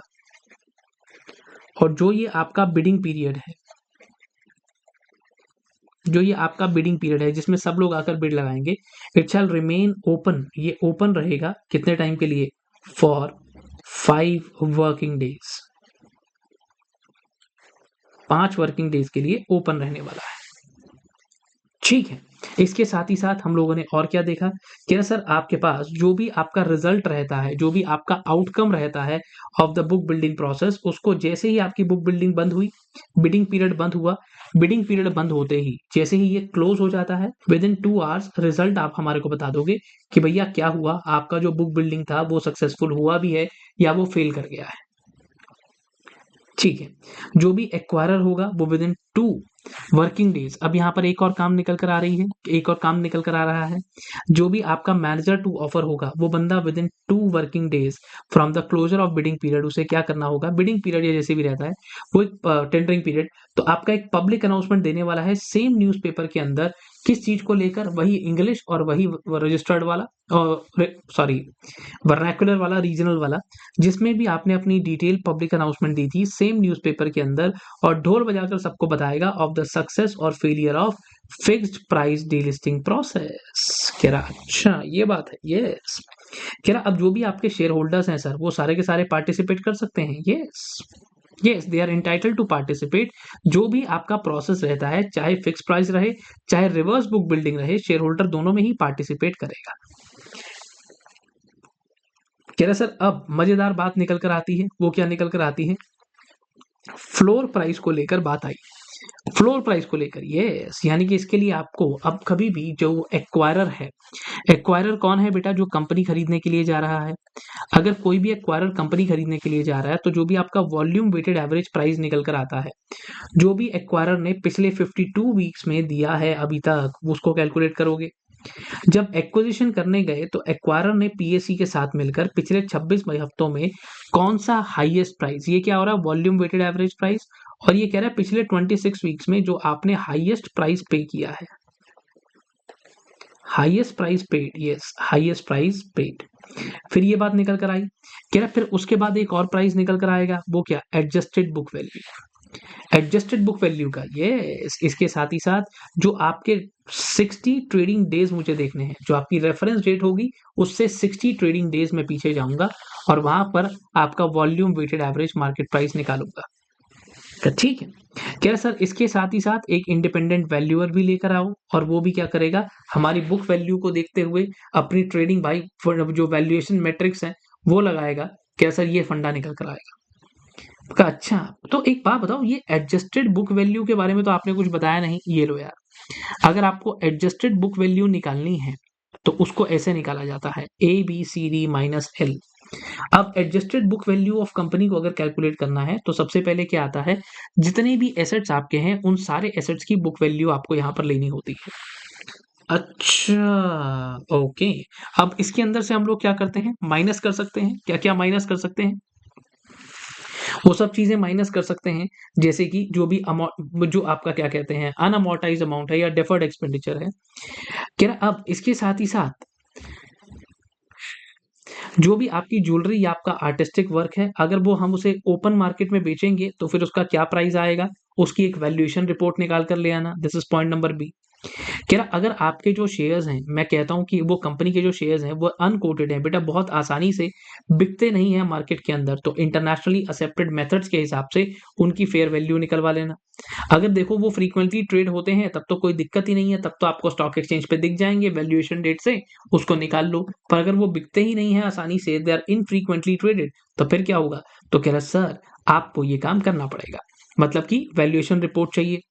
कह रहा अब इसके साथ ही साथ क्या करना है, कह रहा आपने जो भी सरकार ने जिस भी तरीके से बाय एनी अथॉरिटी, जो भी सरकार ने या किसी भी तरीके से आपको एक अमाउंट बता दिया स्टैम्प ड्यूटी के पर्पज से इमूवेबल प्रॉपर्टी का, या इमूवेबल प्रॉपर्टी अगर आपकी भाई कंपनी में एसेट होता है, हो सकता है लैंड भी हो, बिल्कुल हो सकता है। अब अगर लैंड है या कोई भी प्रॉपर्टी है जहां पर कंपनी का एसेट है, तो ऐसे मामले में बेटा उस प्रॉपर्टी की वैल्यू क्या लगाऊंगा? कह रहा सर जो भी सरकार ने लगा रखी है, जितने अमाउंट पे आपने स्टैम्प ड्यूटी पे करी है वही वैल्यू को यहाँ पर ले लूंगा। अब अगर यही वैल्यू इंडिया, अगर मान लेते हैं इमूवेबल प्रॉपर्टी जो है वो इंडिया के बाहर है, तो ओके, तो ऐसे में क्या होगा? तो मार्केट वैल्यू, अब आप एक इंडिपेंडेंट वैल्यूअर को लेकर आइए। अगर वो प्रॉपर्टी कहाँ है, आउटसाइड इंडिया है, इंडिया में है तो स्टैम्प पेपर को देखकर पता चल जाएगा, स्टैम्प ड्यूटी को देखकर पता चल जाएगा। कह रहा फिर एक और बात निकलती है कि आपके पास, आप ये बुक वैल्यू ऑफ लाइबिलिटीज के अंदर ये सारी बातों को इंक्लूड करोगे, पर इनको छोड़ दोगे नीचे वाली को। क्या इन सबको छोड़ दोगे? हाँ, बैलेंस शीट में लाइबिलिटी में सब कुछ लेकर आओगे, but not including the following amount. इन सबको आप अपनी लाइबिलिटी में काउंट नहीं करोगे, not to be counted in liabilities.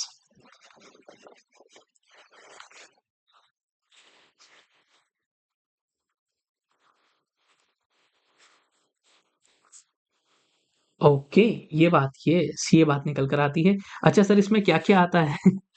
इसमें क्या क्या सर, अमेंडमेंट बड़ी नहीं हो गई अभी? तो सोचो और सब्जेक्ट भी तो हैं। जो भी आपकी पेड अप कैपिटल निकल कर आती है, जो भी अमाउंट आपने रखा है जिससे आप क्या कर रहे हो, डिविडेंड या प्रेफरेंस शेयर्स या इक्विटी शेयर्स की पेमेंट कर रहे हो, रिजर्व्स एंड सरप्लस का पैसा हो, जो भी अमाउंट आपने रखा है किन चीजों को बनाने के लिए, भाई मैं कहता हूँ अनसर्टेन लाइबिलिटीज, आने वाले टाइम में कभी लाइबिलिटी आ जाए सिर पे, कंटिजेंट सिर पे पड़ जाए, कंटिजेंट लाइबिलिटी के लिए कोई पैसा आपने बनाकर रखा हुआ है, कोई एक लाइबिलिटी है जो अनसर्टेन्ड अमाउंट की है, केस चल रहा है कल को, हो सकता है पेनल्टी पे ओ केस चल रहा है, हो सकता है हैवी अमाउंट पे करना पड़ जाए। क्या ऐसा भी है? Yes yes.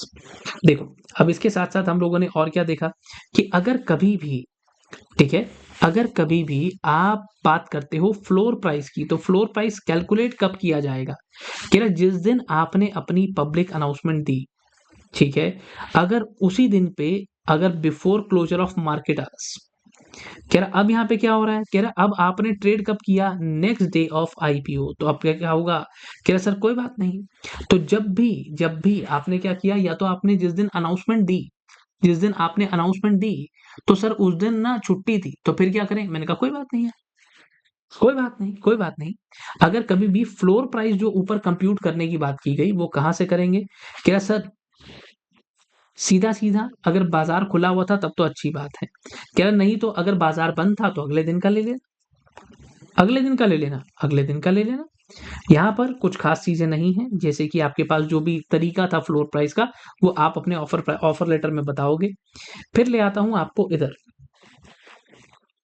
ठीक है, कह रहे सर यहाँ ले आता हूँ एक और फंडे को समझते हैं, कि अगर बेटा किसी भी तरीके से हम फिक्स्ड डीलिस्टिंग प्राइस से जा रहे हैं, तो अगर कोई भी एक्वायरर ऐसा है जिस एक्वायरर ने क्या किया, प्रपोज्ड डीलिस्टिंग करी है फिक्स प्राइस के चलते, अब एक्वायरर को ये बोला गया कि आपका जो प्राइस है शैल बी लीस्ट 15% मोर होना चाहिए, जो भी आपने फ्लोर प्राइस कैलकुलेट किया उससे 15% ऊपर होना चाहिए।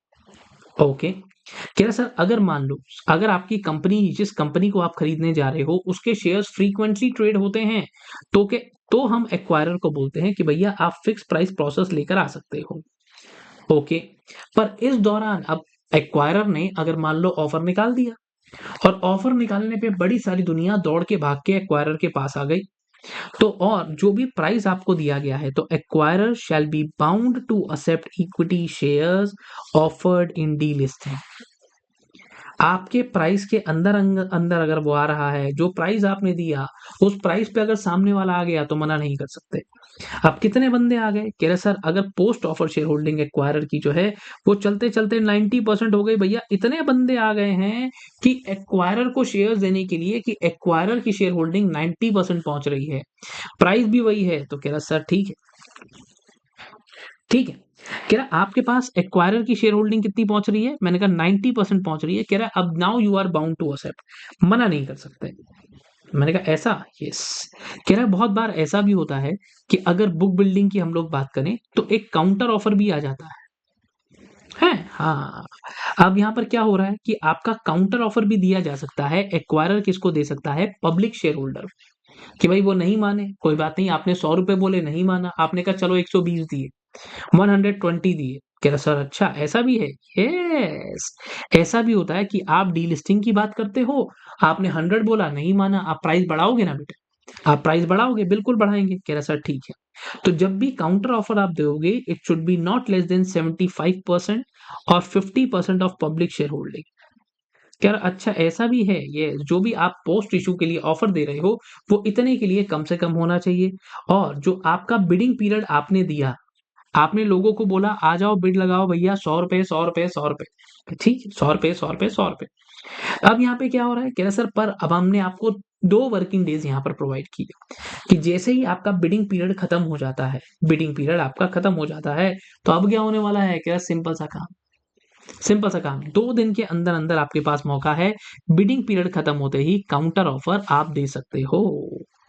कह रहा अच्छा ये भी बात है। छोटा सा एक डायग्राम इसका बनता है, आप वो भी बना सकते हो। इसके बाद खास चीजें क्या निकल कर आती हैं? मान लेते हैं कि आपके पास एक अरेंजमेंट देखने को मिलता है, अरेंजमेंट मर्जर अमालगमेशन, ऐसा कुछ आपने देखा होगा, देखा होगा, कभी सुना है ऐसा मर्जर अमालगमेशन? हाँ सुना है। डिस्प्यूट होता है तो आपके सामने कॉम्प्रोमाइज आता है। अरेंजमेंट है जब मान लो कंपनी के शेयर होल्डर्स बहुत खुश हैं, वो कह रहे हैं वाह जी वाह, कंपनी ने क्या परफॉर्मेंस दे दी जी, भाई साहब इतना तो अंदाजा ही नहीं था हमारे को, ओ हो। तो अब क्या हो रहा है? एक अरेंजमेंट हो रहा है। अब अरेंजमेंट में क्या है? डिस्प्यूट का कोई पंगा नहीं है। कह रहे सर तो डीलिस्टिंग आप इस मैनर में करोगे? बेटा जरूरी है ये जरूरी है। बाकी छोटी मोटी तो ठीक है अपनी जगह चलती रहती हैं, पर ये बड़ी अमेंडमेंट बढ़िया नंबर देकर जा सकती है। क्या सर अब सबसे पहली बात, जो भी आपकी लिस्टेड इन्वेस्टमेंट होल्डिंग कंपनी है वो क्या करने वाली है? सारे के सारे अपने इक्विटी शेयर्स को ट्रांसफर करने वाली है, okay, to its public shareholders. जो जो हिस्सा जिस जिस शेयर होल्डर का बनेगा सबको ट्रांसफर कर दो। क्या सर अब इसके साथ ही साथ पेमेंट देने वाली है कैश में, किस चीज के बदले? अगर मान लो कोई भी बंदा, कोई भी आपके पास जो भी बंदा आ रहा है, आप उसने आपको शेयर्स दिए तो बदले में क्या करो? कैश की पेमेंट कर दो उसको। कह रहा सिंपल सी बात। कह रहा नहीं तो शेयर देने हैं तो आपकी मर्जी, ठीक है, दूसरी कंपनी का शेयर देना है वो आपकी मर्जी, पैसा देना है आपकी मर्जी। मैं कहा ठीक है। कह रहा अब जो भी आपकी पब्लिक शेयर होल्डिंग होगी उस लिस्टेड इन्वेस्टमेंट कंपनी के अंदर, उसे हम क्या करेंगे? डिस्ट्रॉय कर देंगे, डिस्ट्रॉय कर देंगे। आपने लोगों से शेयर लिए, उनको पैसा दे दिया, पैसा दे दिया, या अपनी कंपनी के शेयर्स दे दिए। अब उस कंपनी को डीलिस्ट करना है, अपनी शेयर होल्डिंग उसके अंदर खत्म कर देना। कह रहा अगर डीलिस्टिंग की बात हो रही है किसी भी इन्वेस्टमेंट होल्डिंग कंपनी की, तो उसके अंदर फिर कुछ और शर्तें भी निकल कर आ जाती हैं। सर वो कौन कौन सी शर्तें हैं? वो ये वाली हैं, छोटी सी शर्तें हैं, जिसके अंदर आपके पास कम से कम 75% ऑफ फेयर वैल्यू। सारी चीजें एक्सप्लेन नहीं करता, ये वाली पे अपना दिमाग लगाना, नहीं समझ में आए, अगर यहां तक बैठे हो ये वाली बात पे अपना दिमाग लगाना, नहीं समझ में आए तो मुझे बताना, स्लो पढ़ना, ठीक है? क्या सर अगर मान लो जो भी रेजोल्यूशन आपको करना है, तो रेजोल्यूशन कैसे पास होगा? ई वोटिंग से, ओके। जो भी चीजें आपको बतानी है, जो भी मटेरियल डिस्क्लोजर्स हैं उनको डिस्क्लोज करना है। 2 इंडिपेंडेंट वैल्यूअर्स लेकर आना जो अपनी रिपोर्ट बनाएंगे, और इनकी बनाई हुई रिपोर्ट को स्टॉक एक्सचेंज को सबमिट करना मत भूलना। सीए को भी लेकर आना और ये बताना कि जो आपने रेशो डिसाइड किया है क्या वो रेशो सही है, एक शेयर लेके दूसरा दे रहे हो, क्या उसका वैल्यूएशन सही है, उसका रेशो सही है। कह रहा जब भी आप जिस भी लिस्टेड कंपनी की बात कर रहे हो वो कम से कम 3 साल के लिए लिस्टेड हो, और कभी उसको पिछले 3 साल से लिस्टेड है और आपने उसको सस्पेंड नहीं किया, कभी भी कोई भी एडवर्स ऑर्डर जो सेबी है उसने पास नहीं किया है इस लिस्टेड इन्वेस्टमेंट कंपनी पर या फिर इसके प्रोमोटर्स पर। कह रहा आपके पास अगर मान लो किसी भी तरीके से, कह रहा एक बार अगर डीलिस्ट हो गए तो कह रहा सर 3 साल के लिए डीलिस्टेड ही रहोगे, दोबारा से मेरे पास मत आ जाना, 3 साल तक अपनी शक्ल मत दिखाना। एक पॉइंट पर ये वाले पर अपना दिमाग लगाओ, ये वाले पर, सिर्फ ये नहीं बताया मैंने, ठीक है, ये नहीं बताया, इस पे अपना दिमाग लगाना। नहीं समझ में आया तो मुझसे पूछ लेना। एक पॉइंट और बड़ा सिंपल सा है कि लिस्टेड इन्वेस्टमेंट होल्डिंग कंपनी को क्या करना है, सेबी एलओडीआर के साथ फुलफिल करना है। रेगुलेशन नंबर भी नहीं भी याद रखोगे चलेगा, चलेगा, बिल्कुल चलेगा, दौड़ेगा। बायबैक ऑफ सिक्योरिटीज के अंदर, बायबैक ऑफ सिक्योरिटीज की अगर मैं बात करूं तो यहां पर बायबैक ऑफ सिक्योरिटीज के अंदर उन्होंने बोला कि सर यहाँ भी कुछ मजेदार बात नहीं है ना, ना, ना कुछ मजेदार बात नहीं है, पर कोई बात नहीं, कोई बात नहीं, सेबी एलओडीआर के चलते यहाँ भी आया कि प्राइस ऑफ इक्विटी शेयर्स, अगर कभी भी मटेरियल प्राइस मूवमेंट होती है, ऐसा कोई भी इवेंट देखने को मिलता है, तो आप तुरंत इमीडिएटली स्टॉक एक्सचेंज को इस बात को कंफर्म कर दोगे। कह रहा कोई भी अगर price of equity shares of company में मटेरियल प्राइस मूवमेंट आती है, तो आप ऐसे इवेंट को या ऐसे जो भी आपके पास इंफॉर्मेशन है इसे तुरंत कंफर्म करोगे। किसको कंफर्म करोगे? स्टॉक एक्सचेंज को। फिर इन्होंने क्या किया, छोटी छोटी बातें बेटा एक दो कर दी और अच्छा, आप एक इंटाइटलमेंट रेशो निकालते हो इसके अंदर कि किसके बंदे से कितने शेयर लेने हैं। होता है ना ऐसे कि अगर आपके पास 5 शेयर है मैं आपसे 3 शेयर ले लूंगा, होता है ना ऐसे, हाँ। तो कोई भी अगर मेंबर या प्रमोटर ग्रुप का है जिसने भी बोल दिया है कि मैं पार्टिसिपेट नहीं करूंगा बायबैक में, तो हम उसके शेयर्स को काउंट नहीं करेंगे रेशो निकालने के लिए। उसने बोला भैया मैं तो बायबैक नहीं करवा रहा हूं, तो हम उसके शेयर्स को काउंट ही नहीं करेंगे। कह रहा सर ठीक है। अब इसके साथ साथ एक और छोटी सी बात निकल कर आई कि कंपनी कभी भी शेयर्स इशू नहीं करेगी, चाहे by way of bonus issue. कब तक, कब तक, कब तक? कह रहा सर जब तक आपका बायबैक खत्म नहीं हो जाता, जब तक आपका टिल एक्सपायरी ऑफ बायबैक, जब तक आप अपनी जो भी बची कुची वारंट्स के बचे हुए वारंट्स हैं, आपने किसी को वारंट दिया कि वारंट लेकर आ जाना, बदले में शेयर ले जाना, आपकी ईसोप ईएसपीएस कोई स्कीम है, एम्प्लॉयज को स्वेट इक्विटी शेयर्स दिए हुए हैं, या प्रेफरेंस शेयर्स को आपने इक्विटी शेयर्स में कन्वर्ट करने की बात की गई है, तो ऐसे मामले में जब तक ये कन्वर्ट नहीं हो जाता तब तक आप कुछ भी ऐसा काम नए शेयर्स इशू नहीं कर सकते। म्यूचुअल फंड में कुछ है नहीं, कुछ है नहीं, पर कोई बात नहीं, म्यूचुअल फंड के अंदर छोटी सी बात एक और देख लेते हैं, है ना। अब डेफिनेशन ऑफ मार्केट अब्यूज से क्या मतलब है? कह रहे सर कोई भी मैनिपुलेटिव काम आपने कर दिया जिससे सेबी के बनाए हुए लॉस को आपने कॉन्ट्रावीन कर दिया, that is being termed as manipulation. बच्चों बस जी that's it from my side, amendments होती हैं खत्म, मिलेंगे अब सब बच्चों से आगे बाकी अमेंडमेंट्स के अंदर। और अगर आप चाहते हो आगे की कुछ अमेंडमेंट्स क्वेश्चंस के साथ हो तो मुझे कमेंट करके जरूर बताना। हो सकता है कि कुछ अमेंडमेंट बाउंसर गई हो, रीजन बीइंग कि आपने चैप्टर नहीं पढ़ा हुआ है या उसकी रिवीजन अच्छे से नहीं हुई है। तो बस एक ही एडवाइस दूंगा कि जाते जाते कि बेटा हमेशा लेटेस्ट आईसीएसआई मॉड्यूल से अपनी पढ़ाई करें, तो अमेंडमेंट्स तक पहुंचने की जरूरत काफी हद तक नहीं पहुंचती है, अमेंडमेंट्स ऑलरेडी इंक्लूडेड होती है। ठीक है, चलिए bye bye, take care of yourself, मिलते हैं जल्दी से सेशंस के अंदर, तब तक के लिए बाय बाय।